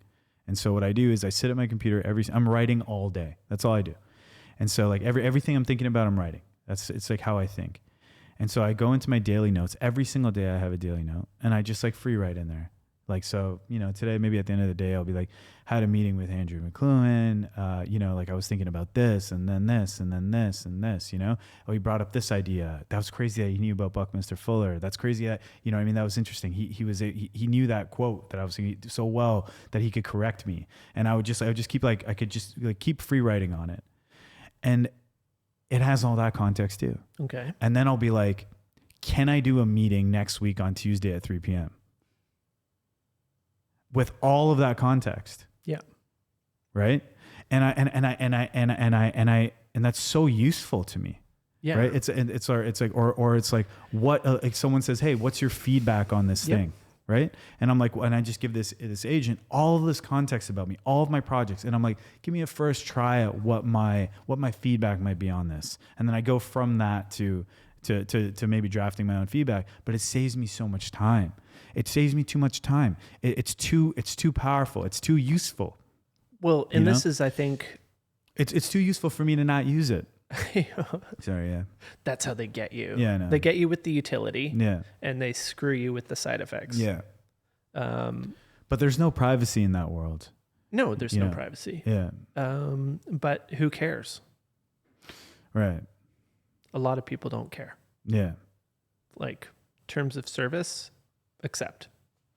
Yeah, for sure. Scroll to the bottom. The terms of service stuff is ridiculous because sometimes it is ridiculous. Yeah, sometimes I'll like it's meaningless. Yeah, sometimes I'll like turn on a game. Like I'm like, oh, I have a Steam Deck. I like open a game. Let's say I'm gonna play like some game where I'm like a vampire, or like this guy that hunts witches or something like that. I load it up. I'm ready to play this game.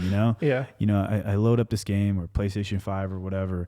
Getting ready to play. The music is good. Got my headphones on. It's there. It's like. Good, man. It's great soundtrack, great graphics. I read all these reviews about it in advance. I'm ready to like load up the game.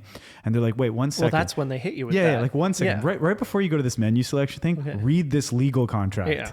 it's kind of, it's like really funny actually. How is that not messed up though? Yeah. It's like, we've got the order of operations a little wrong here. Right. Like I think about these commercials for drugs. Yeah. And you're watching this couple and they're strolling along the beach and there's seagulls going, and in the background there's this dude talking about how you're going to bleed out of your ass. And, seriously. Yeah.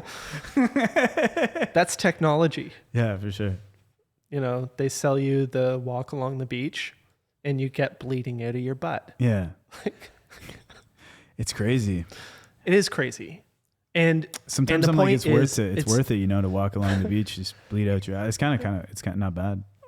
has its time and place, I guess. Yeah. But you know, and my grandfather's point, and I think the point that I've taken to heart, is that it doesn't have to be that way necessarily, and the things aren't mutually exclusive either. It's like, it's not that we can't have nice things, we can't have enjoyable experiences, and we can't benefit from technology.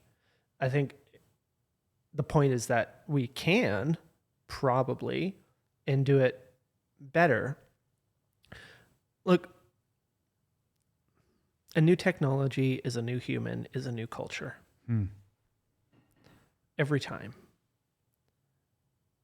Which, if you care about who you are, and if you care about your culture, that's not a recipe for success. You know, and some people have figured this out, right? Like what do you mean? Well, so my grandfather advocated something called media ecology. This is kind of contra media literacy. Media literacy, and every time I talk about this, I'm careful to say that I'm not talking down about media literacy. Right. Like, there's a place for it. But media literacy is almost exclusively dealing with content, the content level of things, which only gets you so far. It's not where the changes are happening, like the major changes. So it only gets you so far. Media literacy. Right. Media ecology is the environmental approach. Yes. And everything related to it. What is around 100%. it? What are all the pieces, and understanding that environments are dynamic processes, and to affect one part of a pond, you can't pour a chemical in this end of the lake and expect it to not make its way over to this end of the lake, you know? So, no, forget this. This is not it. No, it's terrible. This is the problem. The problem with your AI overviews, the problem with Wikipedia is it's only as good as what it's got.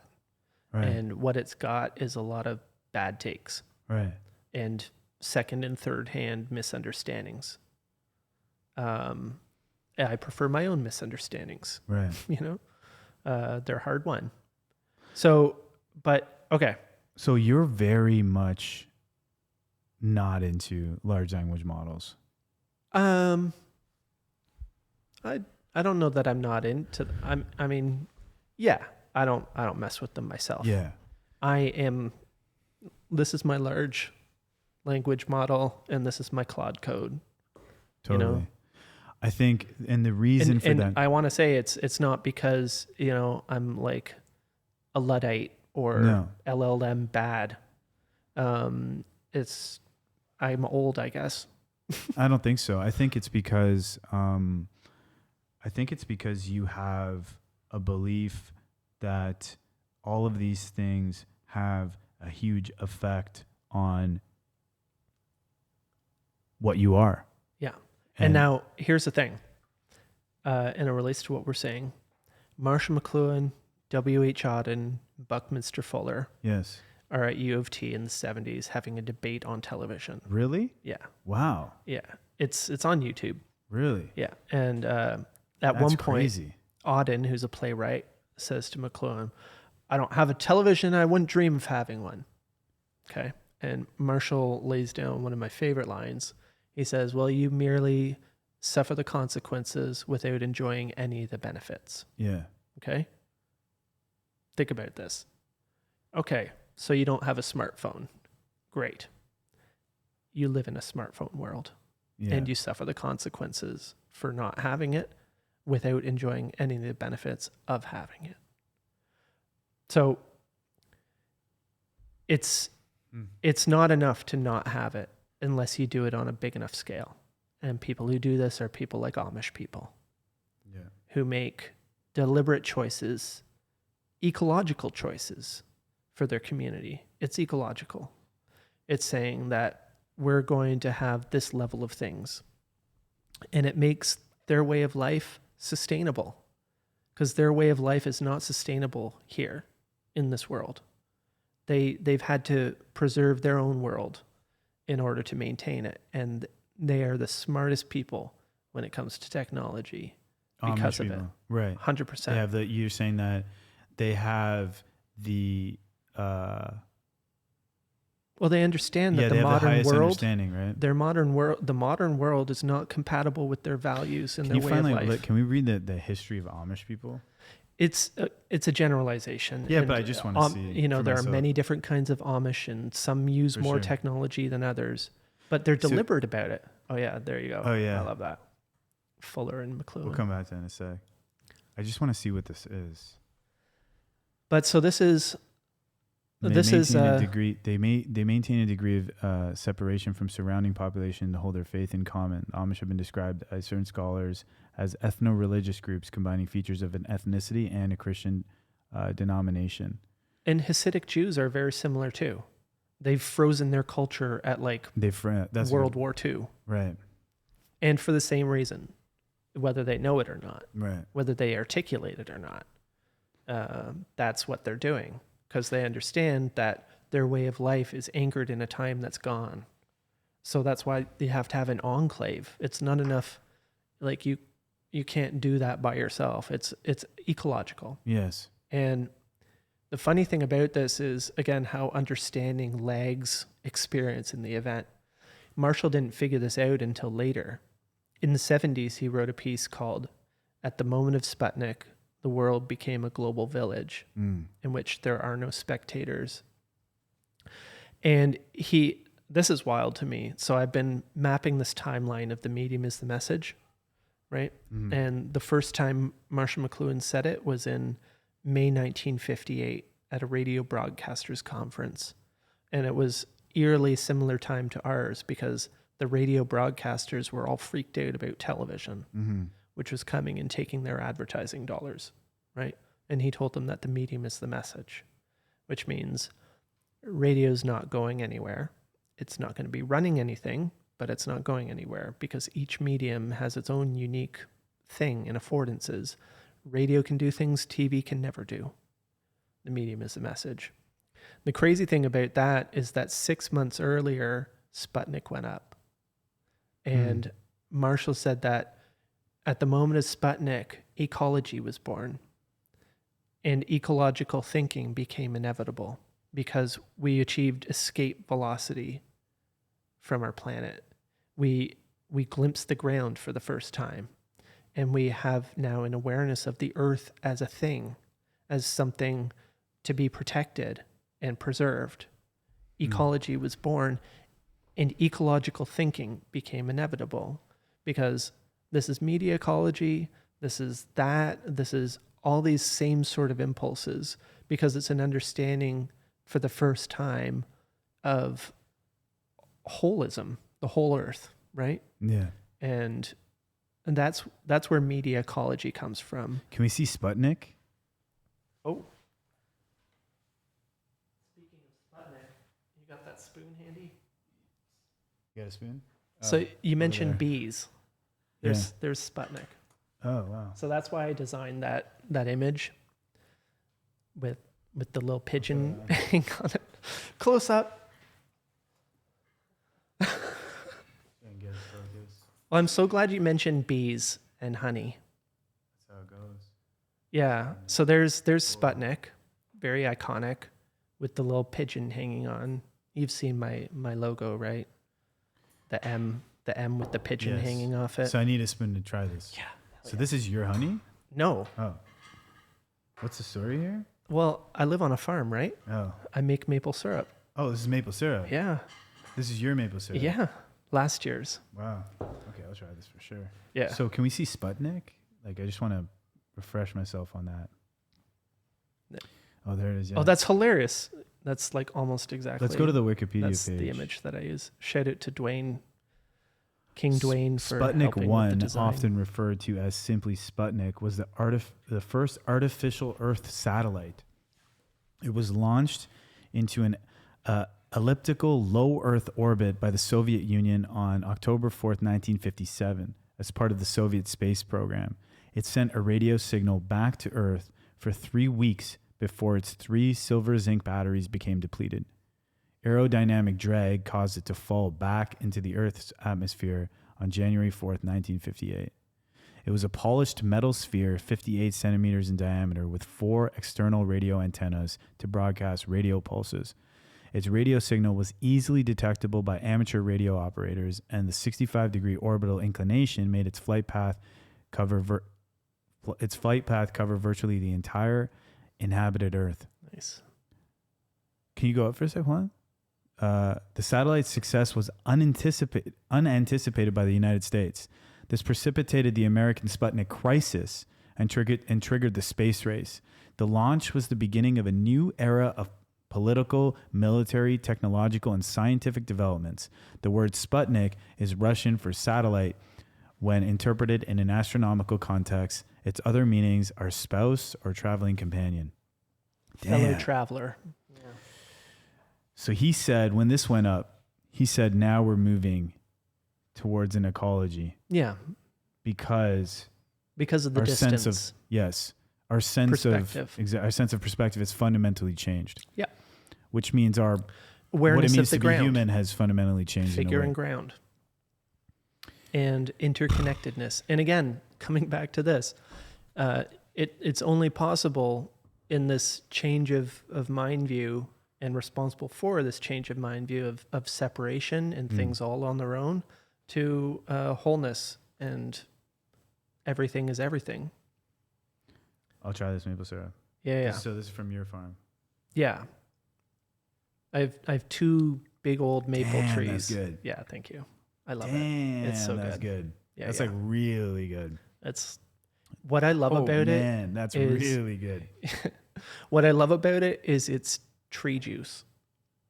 Like you poke a hole in a tree. So you didn't put anything in this afterwards, or you have to do something? You poke to a hole in a tree. Yeah. You collect the sap. You boil it and boil it and boil it until you get that. But what about the flavor profile? So the flavor profile Yeah. is because I this do tastes it. like better than other maple syrup I've had for sure. Yeah, it It's like is. smokier almost. Yeah, because I do it on an open fire. This is like instead so of in a ridiculously good. I don't do it in an evaporator. This is really good. Well, yeah, go for it, guys. It's for you. It's my gift to you. It's really good. People make fun of me, friends of mine. I like it with scotch myself. Yeah. Like a drop of that on an ice cube and then some scotch over top. That's my jam. Damn, thank you, man. You're very welcome. Really, really good. But what I love about it, because it's so simple, it's one thing. Yeah. It's just heat.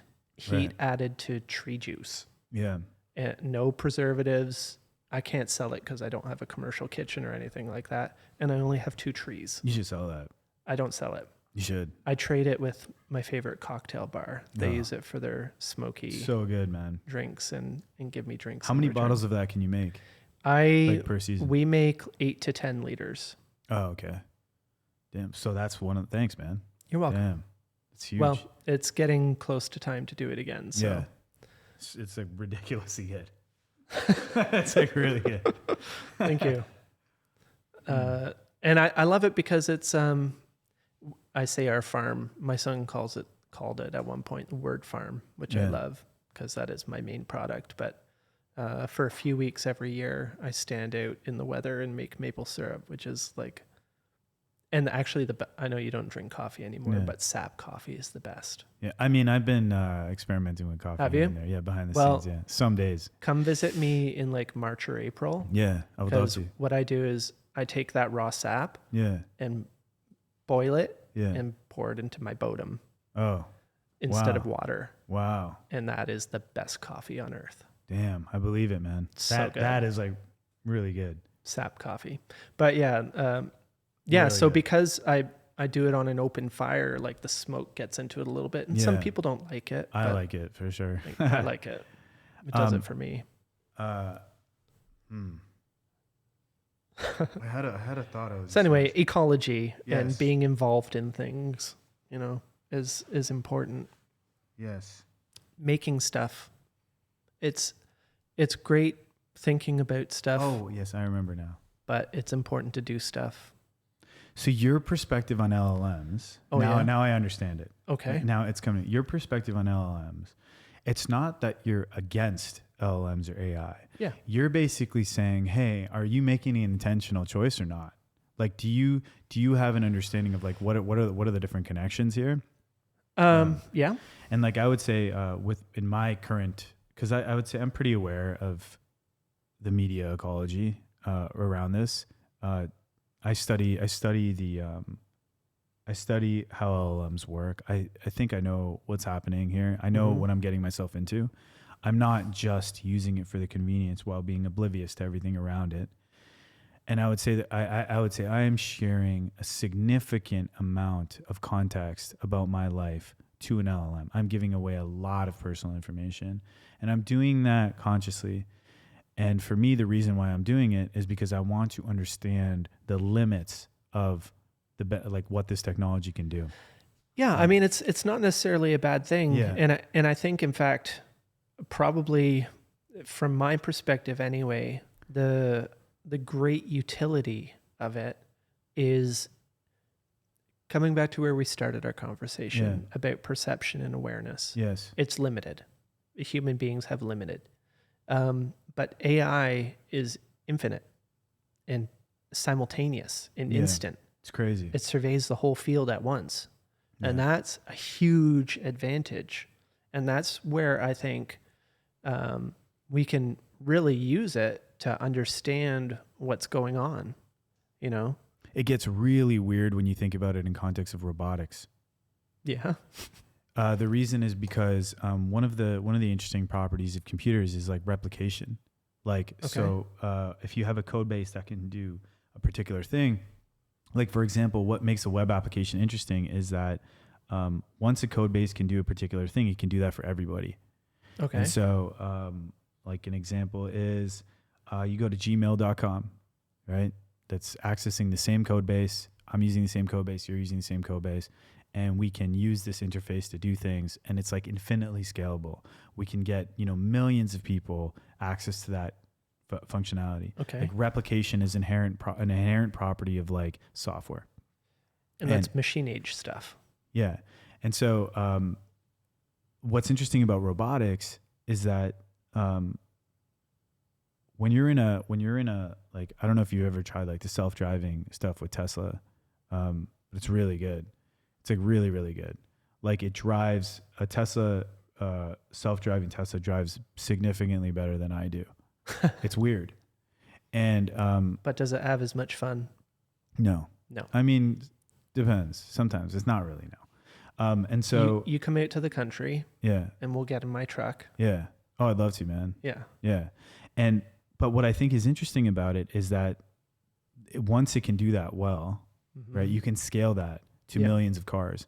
And that applies to other things too. Like say, for example, if you have a robot that can do a particular kind of mining autonomously, once you can get a singular robot to do it, then it has that same property of replication where you can have a million of robot to do it. And I find that very interesting from the perspective of like extending the capacity of man or extending the capacity of a human being. Sure. Where you can have these robots that can go into parts of Earth that we cannot go into.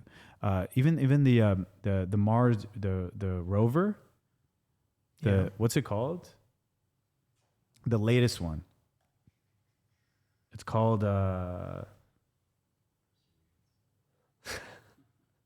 what's it called? Perseverance, yeah. And so like let's see images of this thing. And these things have gotten like better over time, right? Yeah. And so this is like this thing that's like rolling around Mars, taking like samples and whatever.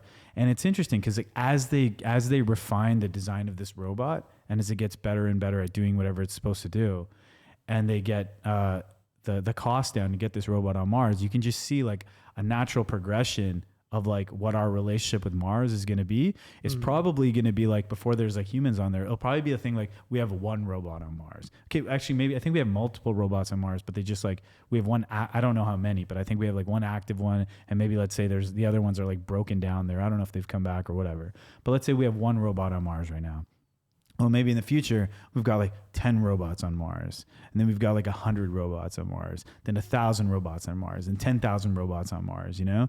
And then it's like, it's just, I think that's like an interesting thing of the replication aspect of robotics is like really interesting. Yeah.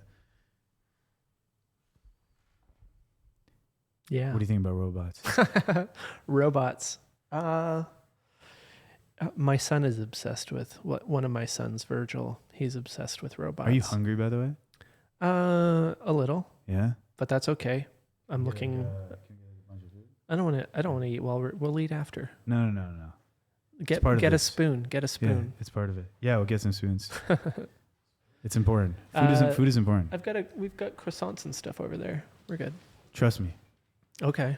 Oh, do you have food? What do you? Oh. See, I love the country, and the county is such a weird place. The county meaning Prince Edward County. Yeah. What they call Toronto's Hamptons, unfortunately. Way too apt. Gentrification does have its bonuses, which is there's some good food there these days. Yeah, for sure. Which is nice. But it is one of my favorite things coming into the city is eating food that I can't get at home. I do like food. I follow your shawarma exploits. Yeah, it's interesting.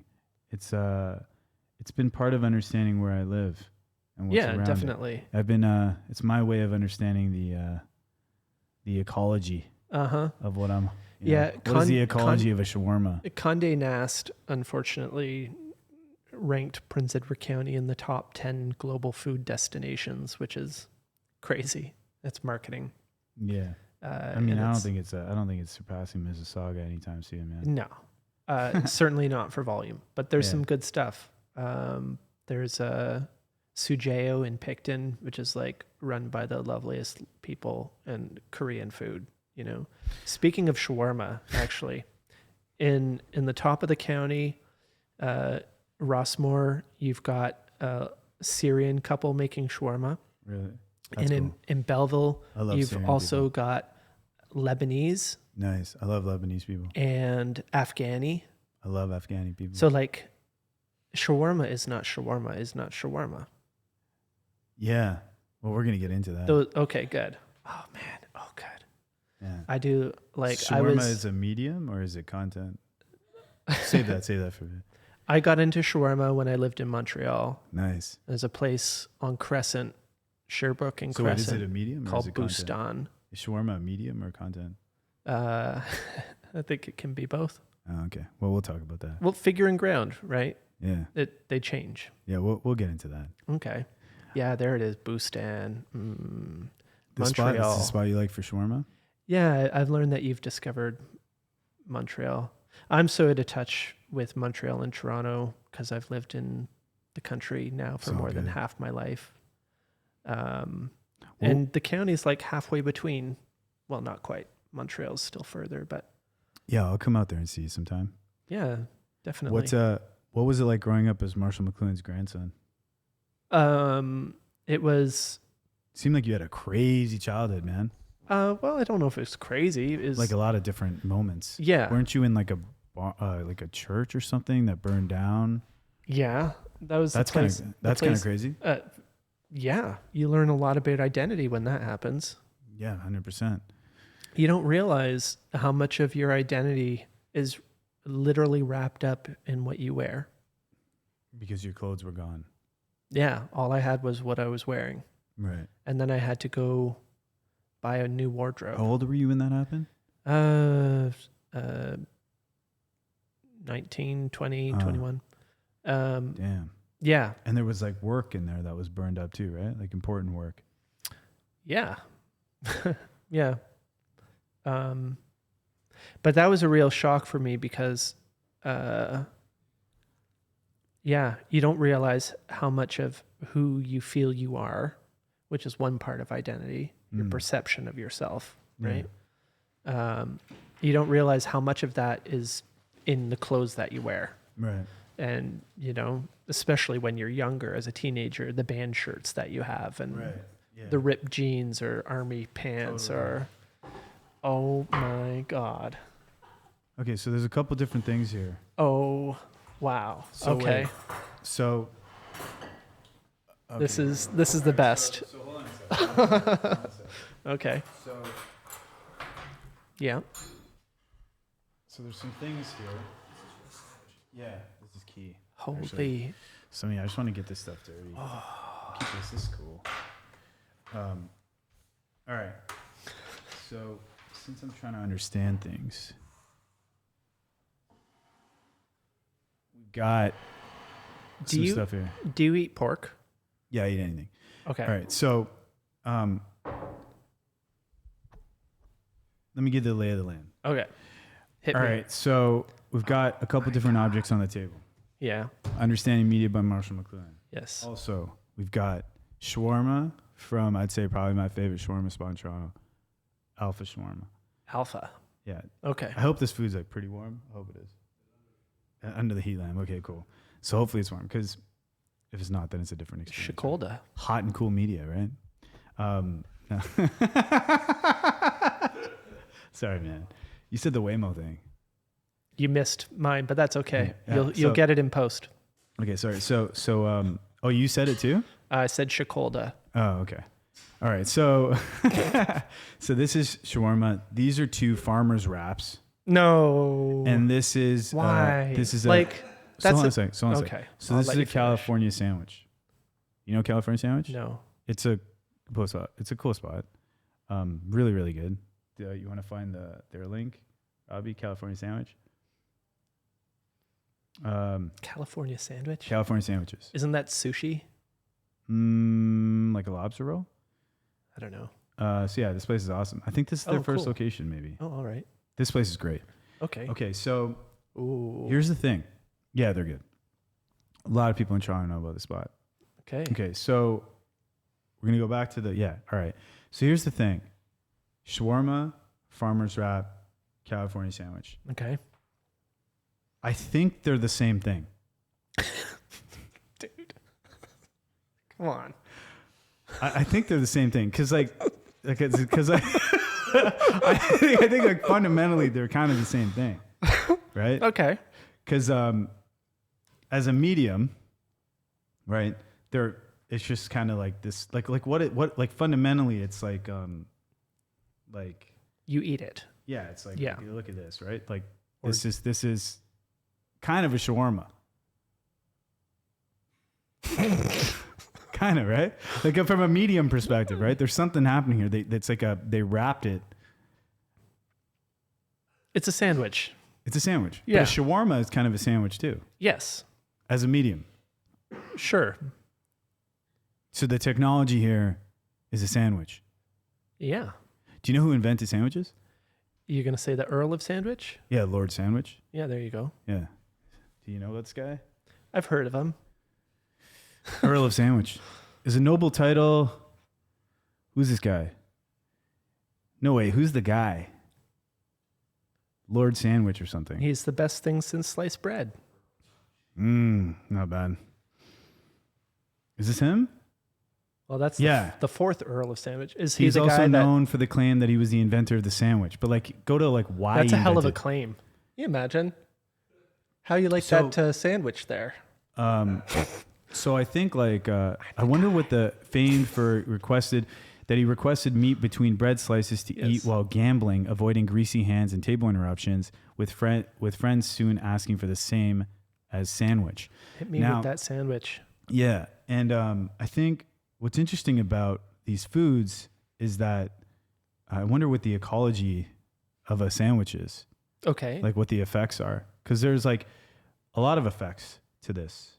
Right? Yeah. Because you can just Like, you grab got something and go, right? Salivation is one of them. Yeah, salivation for sure. But I mean also just like, if you're like with your buddies or whatever, you can just like go into a store, grab a sandwich, you just take it in your car and you can just like, you can eat it in the car. It's like this, like, it's like a sandwich has an incredible user interface, like actually incredible interface. It's if you think about literally it. in the user's face. It's incredible. It's just, you just hold it like this it's sliced. You can see like the contents It's of it. hard to improve on that form factor. It's incredible. It's In just fact, some whole thing, the and it has like a improvement mix is of the ingredients. wrap. You think so? You think a wrap has a better design than a sandwich? If we're talking about holding things together, yeah. Yeah. So this is missing a key aspect to its design, which Okay. is that it's missing. It's like the actual like paper wrap that they put around it, which is Yeah. pretty important. See, it's like splitting here. Yeah. But yeah. All right. Well, let's try this and see. So another thing with the California sandwich is you have to dip it in this. It's Dip? pretty- yeah, it's pretty important. What's the dip? It's some kind of tomatoes. Okay. But it's really good. All So what do you want to start with? Well, I'll Let's do tell the you where farmer's we're wrap not. first. No, I'm not going with the farmers. Yeah. Dude, Look, because if only because it would violate my rule. What's your rule? It's I just don't content. eat. I don't eat something I can get at home. Oh, okay. Well, you're missing out because the key. It's I'm like, not it's missing part out. of, you know. Although I will say those are good looking. yeah, and also it's farmers just wraps. important. You know, it's like it's important. It's the key to understanding things. You know, it's like you have to. It's like understanding things is really important. So you know, sometimes you got to eat things that are not at home. You know, this is a farmer's wrap. People take you seriously, Not bad. but I can't with the farmers wrap stuff. It's pretty good. Look, if you're putting in front of me this California sandwich in the shawarma, that's where I'm going. I've never had this try it, before, dip it in so here. I'm going. Just know your understanding is limited, but you got to dip it here. I mean, okay, damn. This is actually really good, man. Well, I'm happy for you. You're also the guy who wants a cup of hot water. Have you tried it? It's been incredible. Have I tried what? Cup of hot water. Really fucking good. Put some maple syrup in it. Not bad.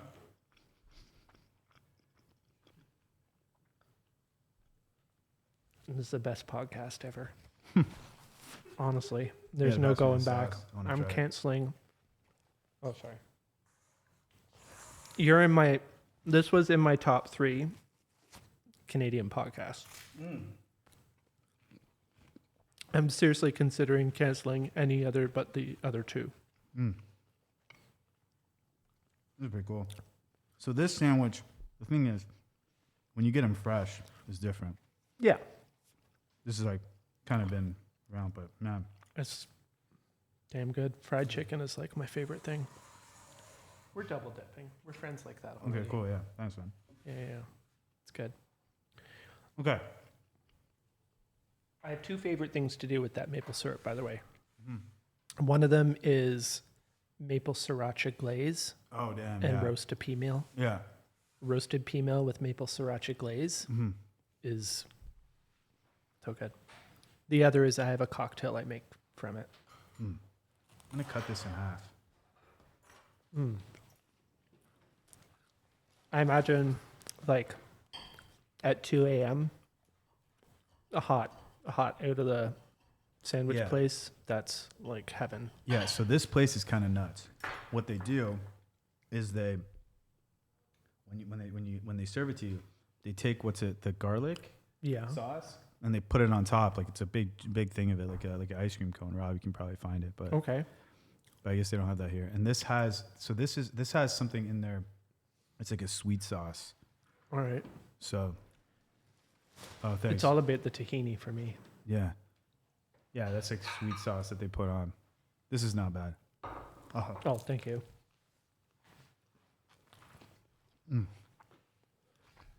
That's good. Yeah. When you get it and it's fresh, and this bread they use is really good, and it's on Queen West in Toronto, Yeah. and then you get this stuff. Oh, look at that. Oh, damn.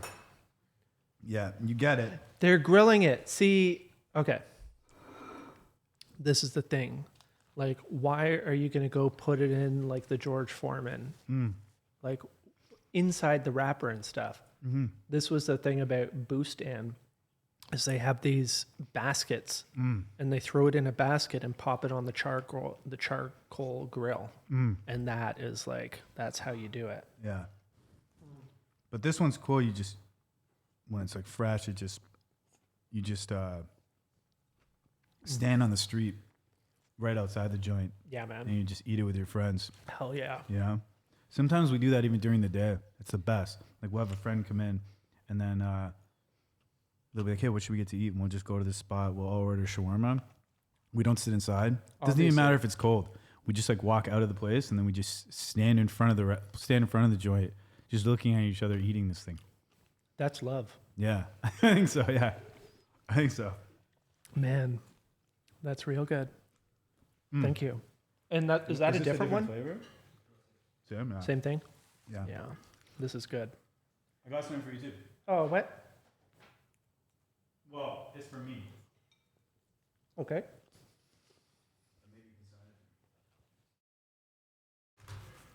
Hey! That's amazing. Dude. How?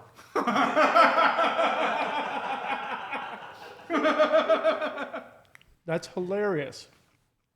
Have you listened to it? It's not open. I've been listening to it in the car. Oh, man. Yeah.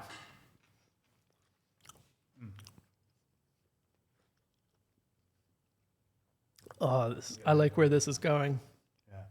Shout out to Justin JT Wistard, who drew that and was the drummer in that band. How do you say that? That's is great, man. Is it the Polydicks? Yeah, because there's a Yeah. lot of dicks in politics. Yeah. Oh, I see. Yeah. Yeah. It's good. Thanks. This is so good. Oh, yeah. Fuck your flag, fuck your God, Yeah. fuck you. Yeah. Classic. Banger. Right there. Fuck your flag, fuck your God, fuck you. Yeah. So it's good. man. Like, Really good. oh, man. The hilarious thing is I left that band to move to Montreal. Yeah.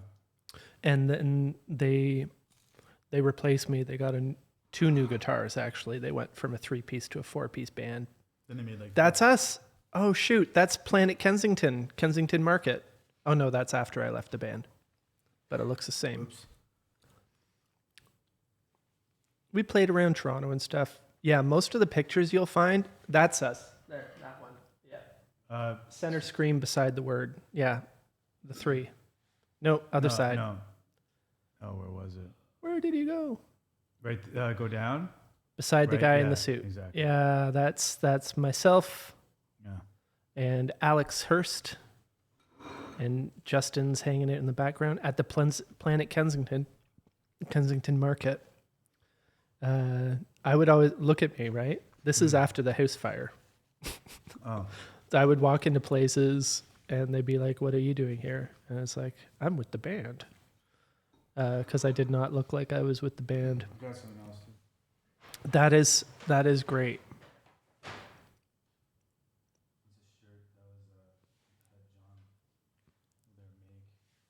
What?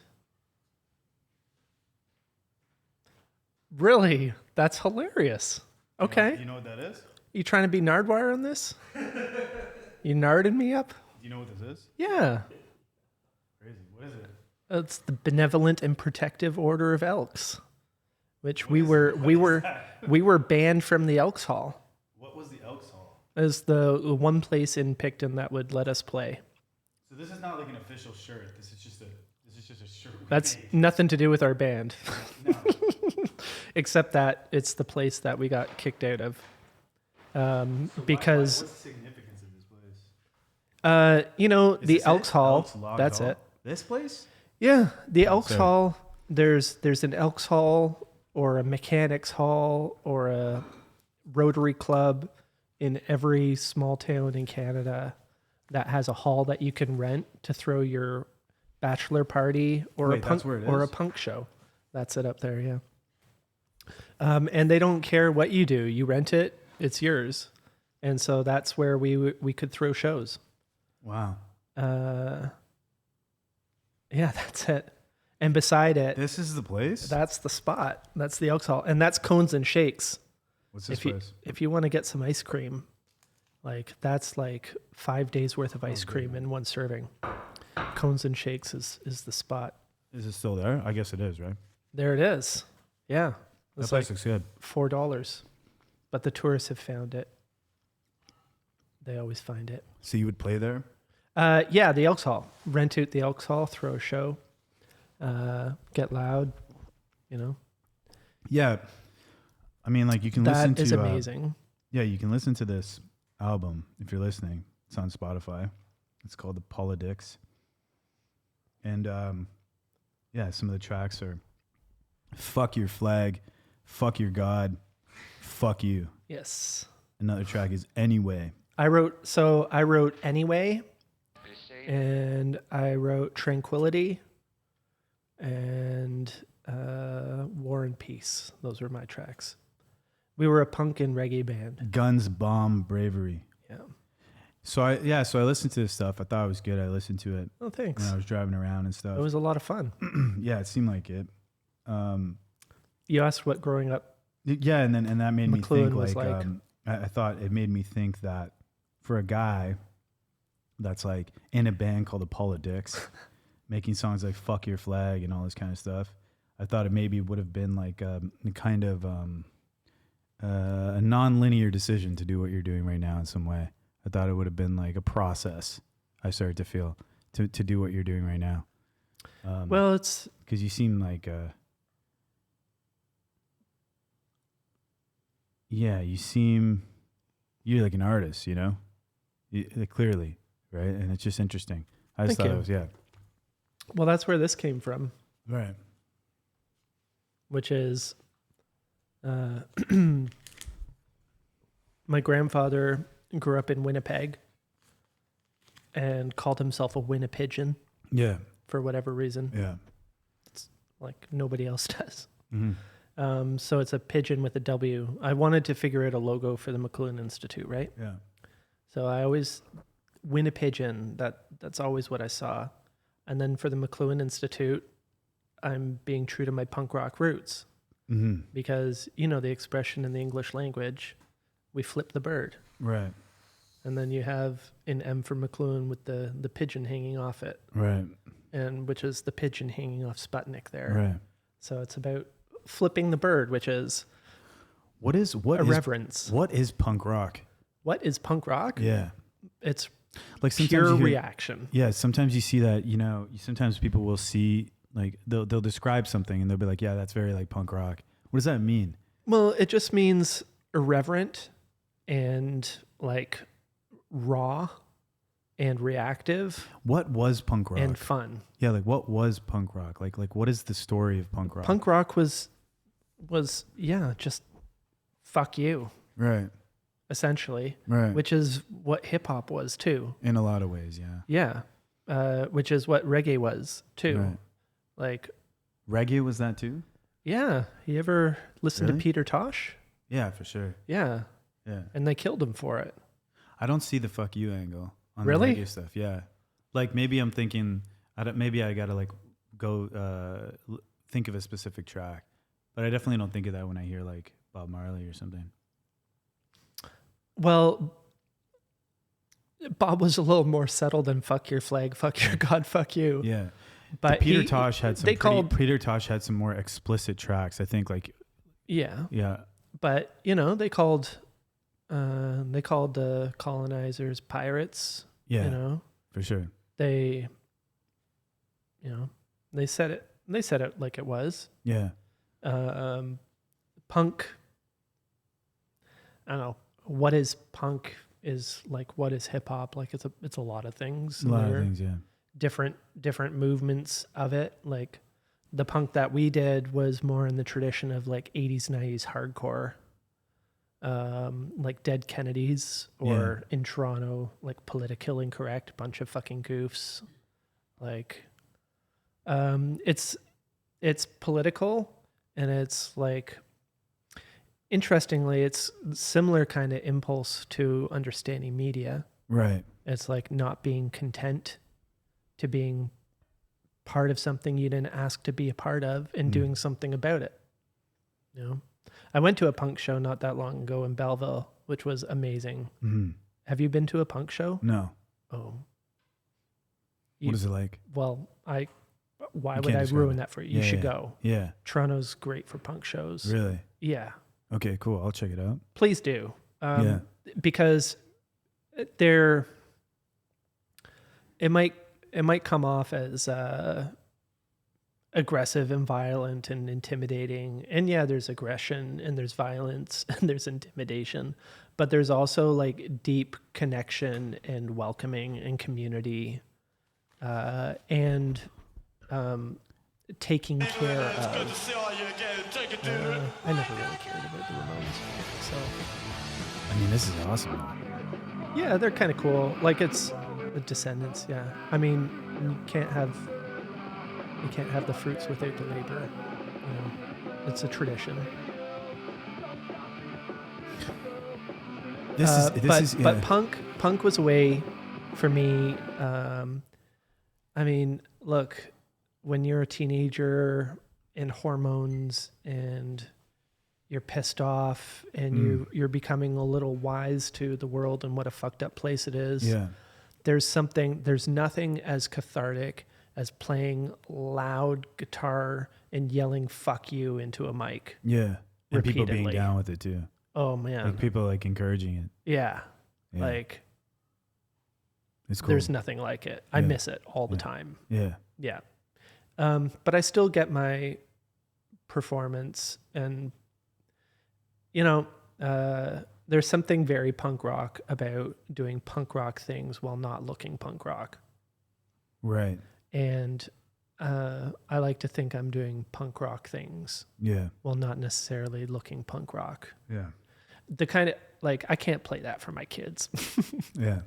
unfortunately, not till they're a bit older. Yeah. Well, And they'll think it's cool. I don't know. We'll see. I think so. Maybe. I think it's cool to see different sides of people. For sure. And I think I have some different sides. I also grew up in hip hop culture in Toronto, you know, Yeah. which is a big part of like my upbringing. All my friends, we were obsessed with Wu-Tang and Yeah. like, Amazing. you know, yeah. Yeah. That's it all. It's all part of what makes us us. I think what's interesting about those things is that I'm gonna keep eating the shawarma. Yeah, yeah. I can't have I this think- sitting here. I think what's interesting about those things is that the thing becomes the thing enters like it kind of like it works out what its components are, and then when it works out what its components are, the artist who's using that thing can like communicate things that they couldn't communicate before. And that's like an interesting aspect of it. Yeah. Like with NWA, when they started like that track, like "Fuck the Police," it's like they Punk rock. Yeah, like for tell sure. me that's not punk rock. yeah, for sure. But it's cool because it's like they were able to do that. They put a beat on it, and it's crazy because they have through the components of that thing, they have the capacity to say that message, right? It's really interesting that you can, with certain forms of art like that, once the core components are worked out, it allows you to build these worlds and say these things that were kind of not possible before. And it was interesting to watch it with hip hop, like to watch that medium like work out its core components, to see what stayed, what didn't stay. It was amazing. Mm-hmm. With Wu-Tang specifically, what I really liked was this idea in which like they kind of like showed the range of world building that was possible. Exactly. Right. And like Yeah. what was awesome about RZA was like he extended the palette of world building you can use, right? Where they reframe Staten Island as Shaolin, and then it's like, he has like these martial arts kind of like sound bites, and then the crew size was like huge, which is not common. Mm-hmm. And then the idea that they were like this clan, and each one of them had like specific styles and specific lore around them. Yep. Super amazing, man. And I loved Wu-Tang Clan. Oh man. They, on the list of people I would love to like have dinner with and chill with, Yeah. RZA and Jizza are top. Yeah. And so why is that? Because they're just fascinating people and poets on another level. Yeah. Well, RZA specifically is like, he's like kind of like really respected for his like ability as like a rapper and his ability as like a writer, right? I think like, cause I think like Kanye brought him out for like Dark Twisted Fantasy or something like that. I might be wrong about that. Oh, yeah? But why do you think that?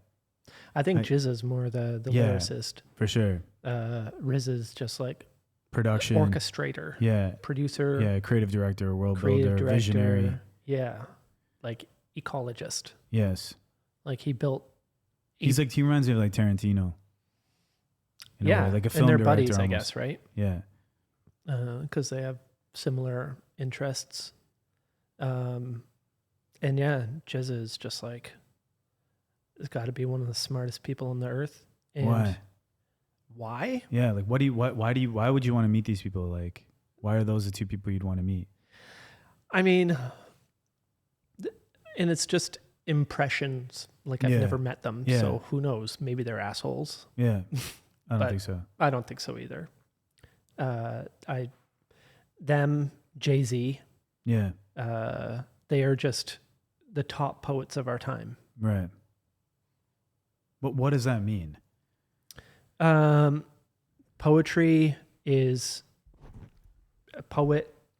It's all what about, is a poet? It's wrestling with language and idea, and it's alchemy. It's like maple converting syrup. what to what?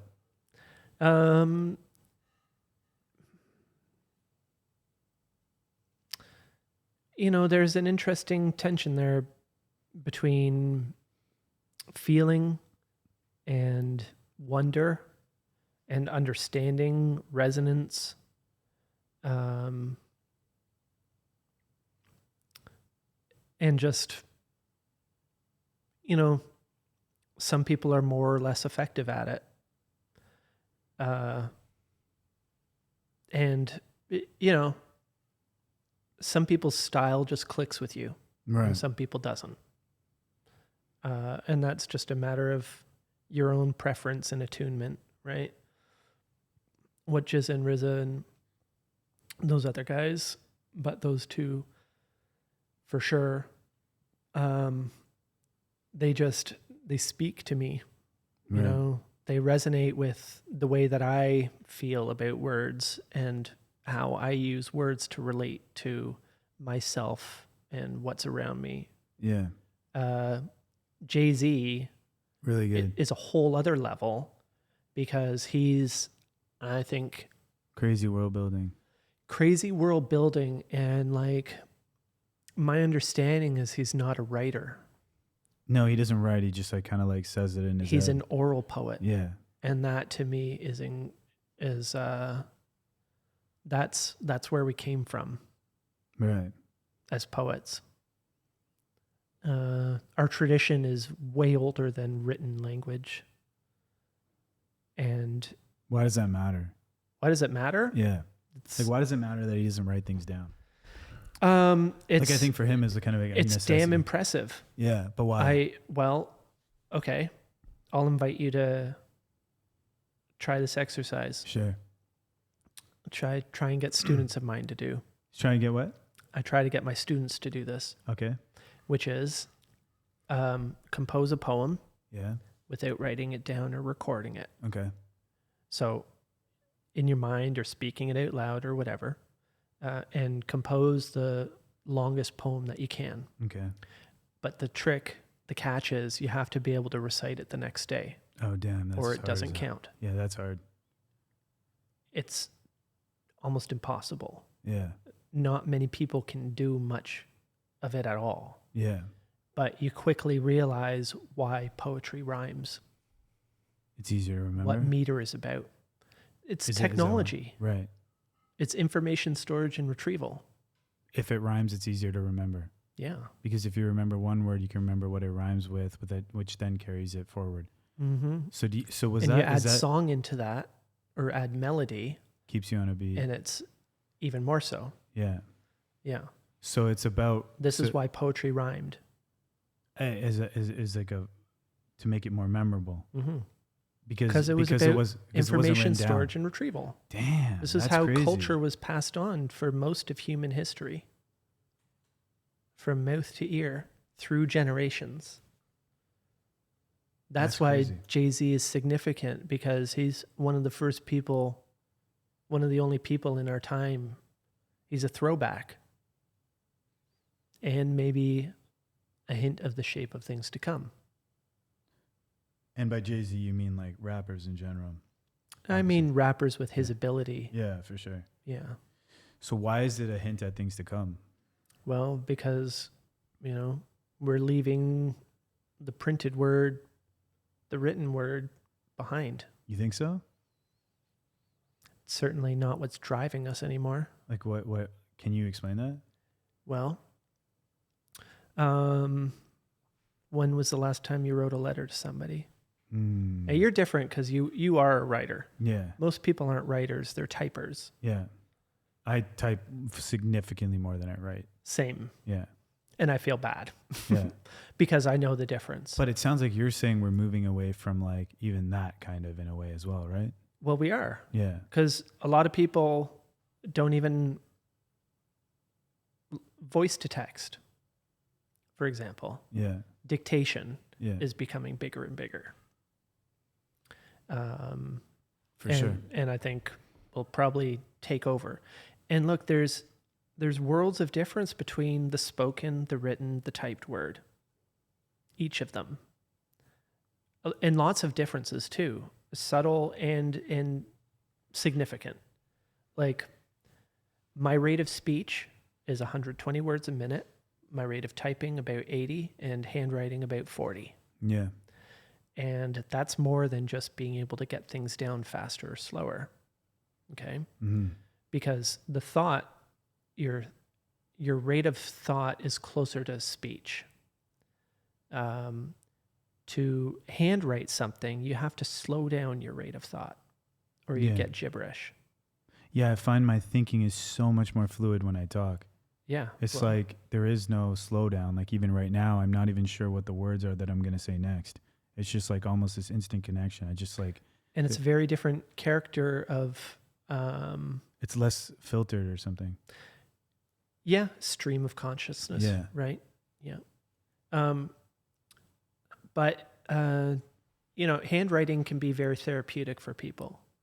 If you're the kind that finds your mind racing, Yeah. and you have a problem focusing and stuff, handwriting has the effect of putting the brakes on a bit, because it forces you to slow down your mind. Same with reading on the page versus reading on the screen. You read slower and in more focus on the page than on the screen. The eye behaves differently on the screen. You hunt and skip around and look here. Whereas on the page, you tend to, the ink holds the eye more than text on a screen does. Yeah. They're very different things. And an oral society and a written society are also very different. Major difference. Yeah. They almost bear no resemblance to each other. Yeah. And you think we're moving in that direction? Well, if you look at the span of human communication, Yeah. the period of literacy of writing is a blip, a drop in the glass. And again, the written word no longer has the prime position that it once did. The written word, the printed word, it's all digital, all screen based. And yes, we still have books, and yes, people still write stuff. It's not the point. It feels like it's fading. It is fading. And it's still with us. And this is why it's not so simple as saying we're going back into primary orality, because it's not. The only way that would happen would be with a cataclysm that wiped out all this stuff. Yeah. And we started fresh. Mm-hmm. So we're not going back to primary orality. We're going into something new, which is a blend of all of it. But it has probably more in common with times before literacy than times after, because a large part of Marshall's work was in documenting what happened with literacy and the printing press and this technique of fragmentation and separation and all those things which are downstream. You know, the structure of the one becomes the structure of all. And because that structure is no longer driving things, its hold on everything else is weakening, right? So you end up with what we have all around us, which is the ghost of structures whose foundation has been removed. And those structures are being held together by determination. But as we're seeing every day, it's falling apart. Mark Carney. What about him? Well, you know, what's happening south of the border too. Yeah. These things are falling apart. Yeah. You know, it's no longer, the world order is changing. Right. And I don't mean that from a conspiracy point of view, but from a structural point of view. Yeah. All these things And are you collapsing. think that's somehow related to a shift towards like more oral forms of communication? Well, I don't think it's coincidence. Huh. So why is that? Can you help me understand that? Why? Yeah, or like what is that? What like, is that? Like, yeah. I don't think most people are thinking of it that way. No, Yeah. probably not. And it maybe sounds a bit unhinged. I don't think it sounds unhinged. I think it sounds really interesting. I just want to understand what you mean.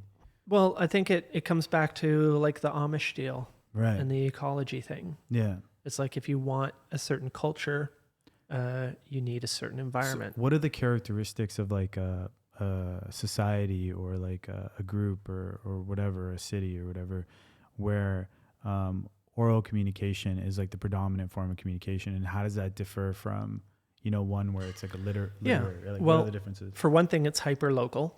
Right. Speed and scale are, again, in understanding media, Marshall says that the message of media is the speed or scale, the change in speed or scale or pattern that it introduces into human affairs. And literary media, you mean? Literary media? No, any medium. Any medium, okay, yeah. Yeah, it's all about speed and scale. Yes. Right? It's like the difference between writing a letter and it taking 2 weeks to get to the other side of the world and another 2 weeks for a response to come. Yes. Versus sending a text. Yes. Or getting on a FaceTime. Mm-hmm. Two different worlds. Yes. Speed and scale. Yes. Two different worlds, two different people, two different communities, two different families, you know, societies, what's possible or imaginable, you know, which if you change those elements, you change the situation, you change everything. People's ideas of what their life might look like, of what's possible, of who they are. There's so many, and things blend and merge in ways that they don't otherwise. I forget who was talking about it, but I came across recently somebody who commented, and this was quite a time ago, that people don't travel anymore the way they used to, because you already know where you're going. Right.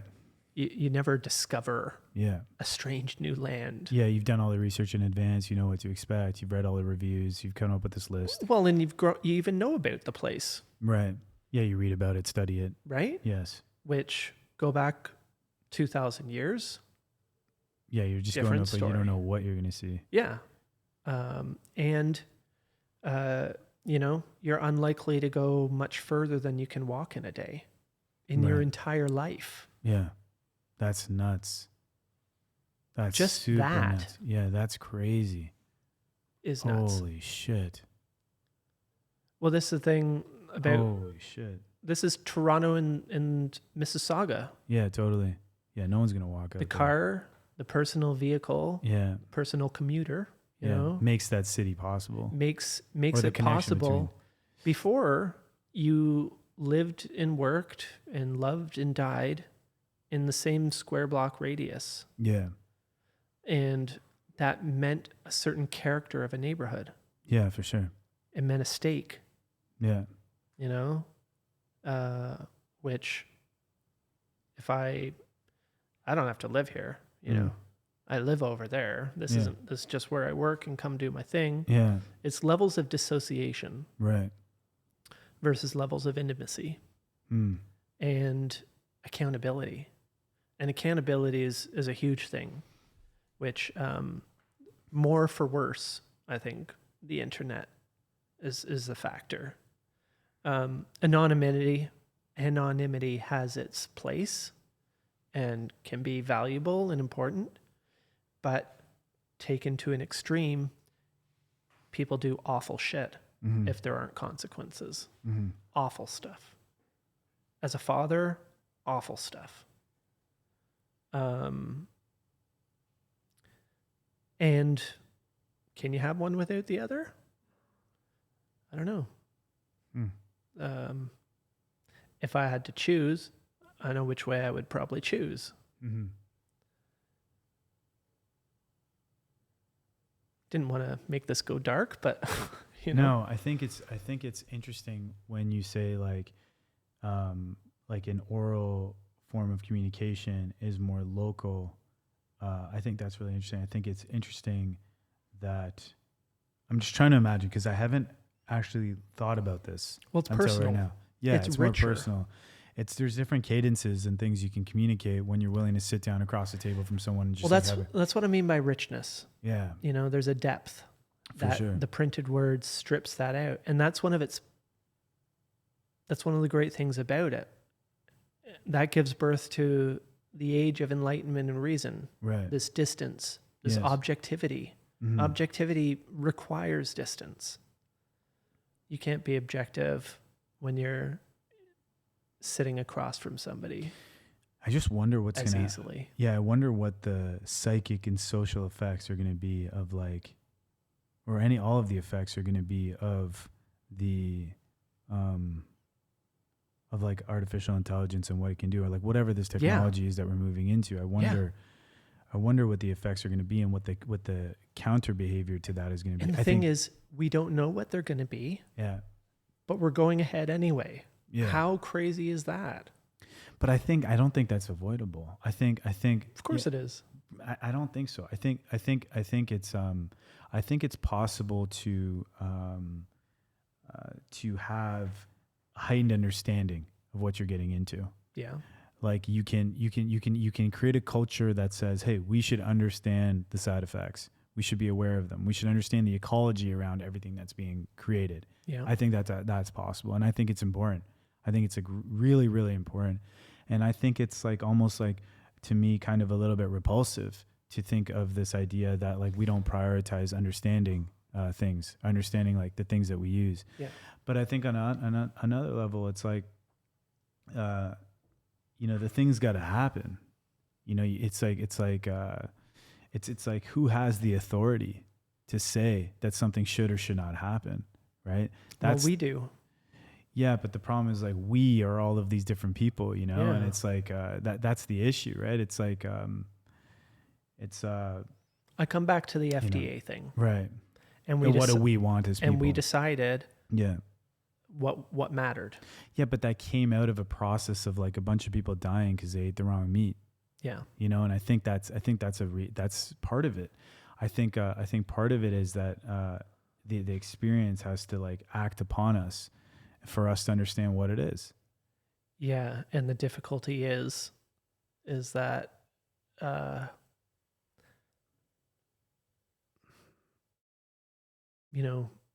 it's better to avoid the iceberg than to hit it, right? And head for the lifeboat. Yeah.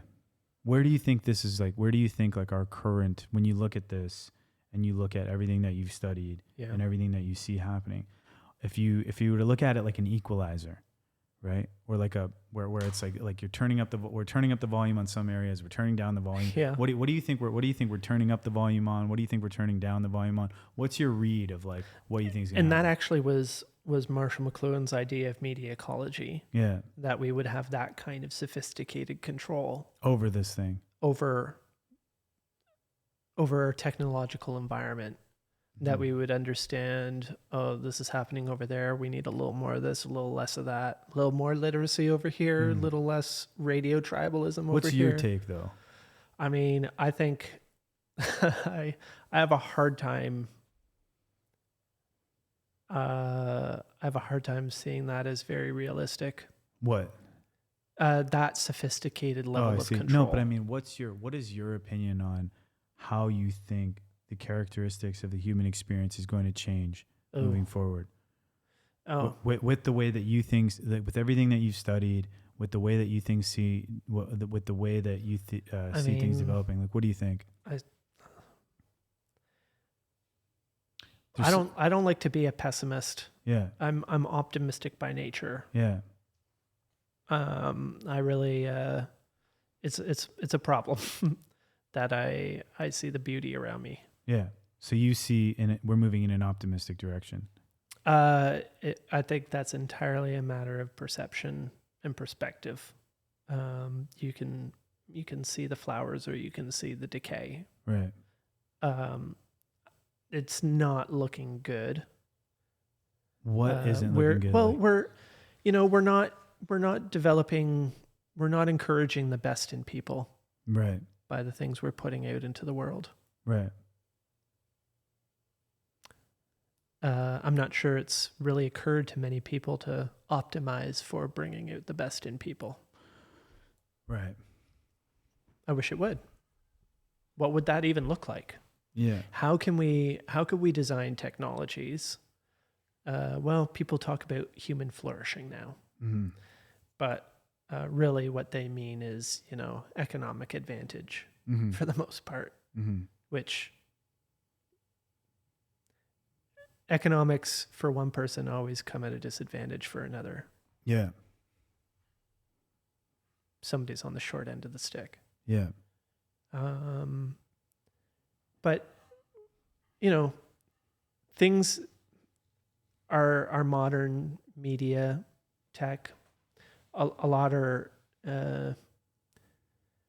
designed around occupying attention or diverting attention one way or another, right?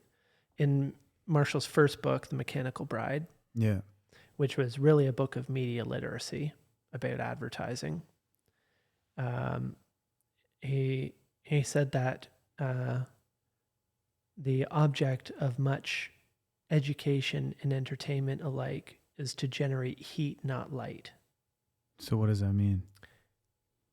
Heat, not light. It means to get people to feel, to react, not to stop and to think. Heat, not light. To buy, to have an opinion, to, create content.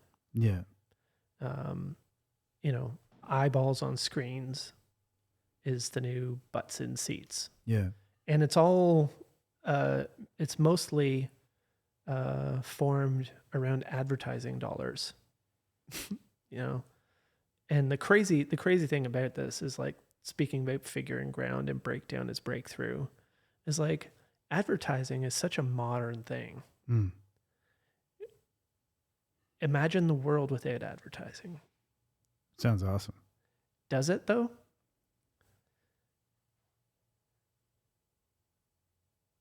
It's crazy how advertising runs so much.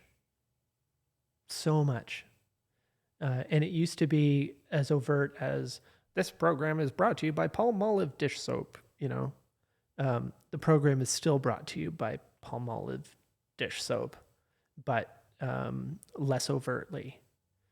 Advertising is what keeps social media alive. There'd be no social media without advertising. I'm also really fascinated by the idea of, there's no social media without screens. Yeah. Either. And that's what would a screenless social media look like? Probably some like LLM talking to you in your ear as you move through the day, being able to see what you can see. Yeah, something like that. And I have a feeling that there's already, like Humane, for example, Yeah.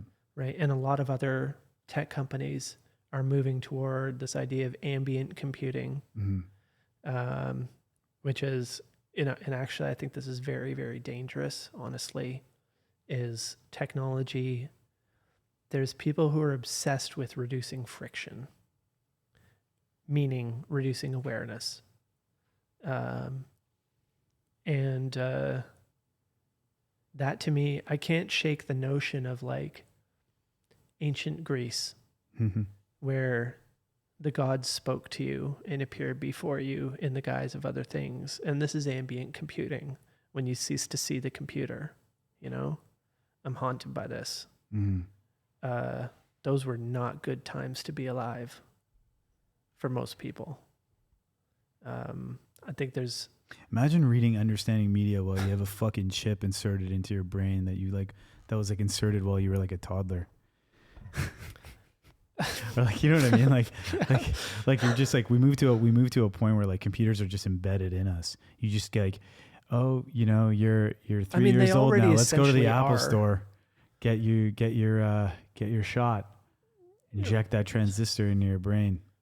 Upgrade. Yeah. Software update. Imagine reading Understanding Media. Well, there's things in your head. You don't read it though. Oh yeah, true. Add it to your awareness. Oh yeah. Just add that. Just download the EPUB into your bloodstream. Yeah. I don't know. It's that is crazy thinking of it in that context. Yeah. And I don't know. Things could go. It's crazy to me that it all works. What?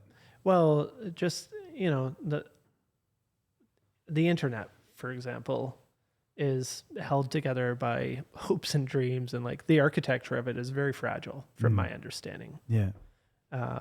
And just the fact that it all works is kind of amazing and still works. Yeah. It's amazing. It is. It's so fun to use. Well, it can be. It makes a lot, like my career, such as it is, and my ability to live in Prince Edward County are only possible because of my just good enough internet connection. Yeah. Which I used to joke that so I did this course, Understanding Media Intensive, for the last 5 years, where I read the book out loud, cover to cover, explaining it and exploring it along the way with groups of students. Yeah. And the last one just ended in December, and I've decided to shelve it for now. But it's only possible because of the internet, because in our world of 8+ billion people, there are maybe a couple hundred that are interested in doing something like that. Why did you decide to shelve the course? I felt like I'd exhausted the pool of interested people crazy enough to want to do that, which is reading a chapter aloud once a week, 2 to 3 hours, going deep, deep, deep down. And not everybody's into that. Not a lot of people are into that. But the great thing about the internet is we can find each other. Yeah, for sure. And it was an incredible experience. It allowed me the opportunity to go that deep into the text, which I wouldn't have been able to do if I wasn't getting paid to do it. Yeah. If students weren't willing to put up money, and shout out to Gray Area in San Francisco, who hosted it for the last 5 years and, made that possible. But it was the most amazing thing, because what I discovered about this book is it's a field guide, and it's written in 1964, but it's applicable always. And having read it cover to cover fairly consistently over the last 5 years, 3 times, it's a new book every time, because it's a new world every time. And it's just as useful. And I wish I was starting again, honestly, because it gives you a different way of seeing things. And it's really helpful to do that with a group of other people. So while I'm not doing it publicly again, if there is a group of people that want to do it, I'm willing to do it. But I'm not a good cheerleader for that stuff, and I don't have the time. I think you should do it. I think there's probably a lot more people interested in it. Well, there probably are. I wonder how I we could couldn't help find with that. them. I think you are. I'm really impressed by you. Stop. I think the underlying purpose of this book is, I think, really important. I think that this idea of promoting understanding and understanding all of the things around you and how they're influencing the human experience, I think is like a super, super, super, super important idea. I think it's something that we need to like cultivate in our society. I think it's the reason I do this like project, the other stuff. Like, I think this is like this, it's the same reason. Mm-hmm. I think it's really awesome. And if there's if there's ever any way that I can like help, would love to. Yeah. Appreciate that. Yeah. Super, super interesting. I think this is a good point to end for hopefully our first conversation. Okay. Cause I feel like we are, Oh, Jesus. I don't know how long it's been, but I know I purposely didn't look at my watch. Yeah, but I feel like this is a good point. It seems like there's a lot of different things to explore, but I think today you gave me a kind of like beginner level toolkit. Good. Right? Yeah, for me to think about things that maybe I wasn't thinking about. I was maybe thinking about them a little bit. Mm-hmm. You know, I started like when I started, I said that the medium is a message is something that I feel like I've always understood on some level. Yeah. But I think what I came out of this conversation is that this is something that I need to take very seriously. It's something that's really important to cultivate an understanding of these ideas. And I think that it's especially important given like that the world that we're going into. And I think I don't want to move forward through the world or through the rest of my life without having a stance on what I think about this. And so, Cool. like, yeah, I just want to say like thank you, and like I'd love to keep like learning from you, keep chatting again. I feel like there's a lot of tangents and branches that we need to explore. It's you know? all we're just it's scratching all the rabbit surface. holes. Yeah, but And it's like, great. the thing, and the reason why I'm still doing it is I've yet to find the bottom. Yeah. Well, I think you should keep doing it. And I think a lot of people are interested in it. And my theory is that the number of people interested in this is going to increase over time versus like decrease. Yeah, I think so too. Yeah. And I also think you're a cool guy. I think like we really talked a lot about like Marshall McLuhan and this stuff today, but I think in the future, like it'll be cool to talk about you and your perspective and where you want to take these ideas and build them up in your own way, you know? Sure. Yeah, man. Thanks for taking a leap of faith on us with the show. We're doing our best. Likewise. A lot of fun. Yeah, man.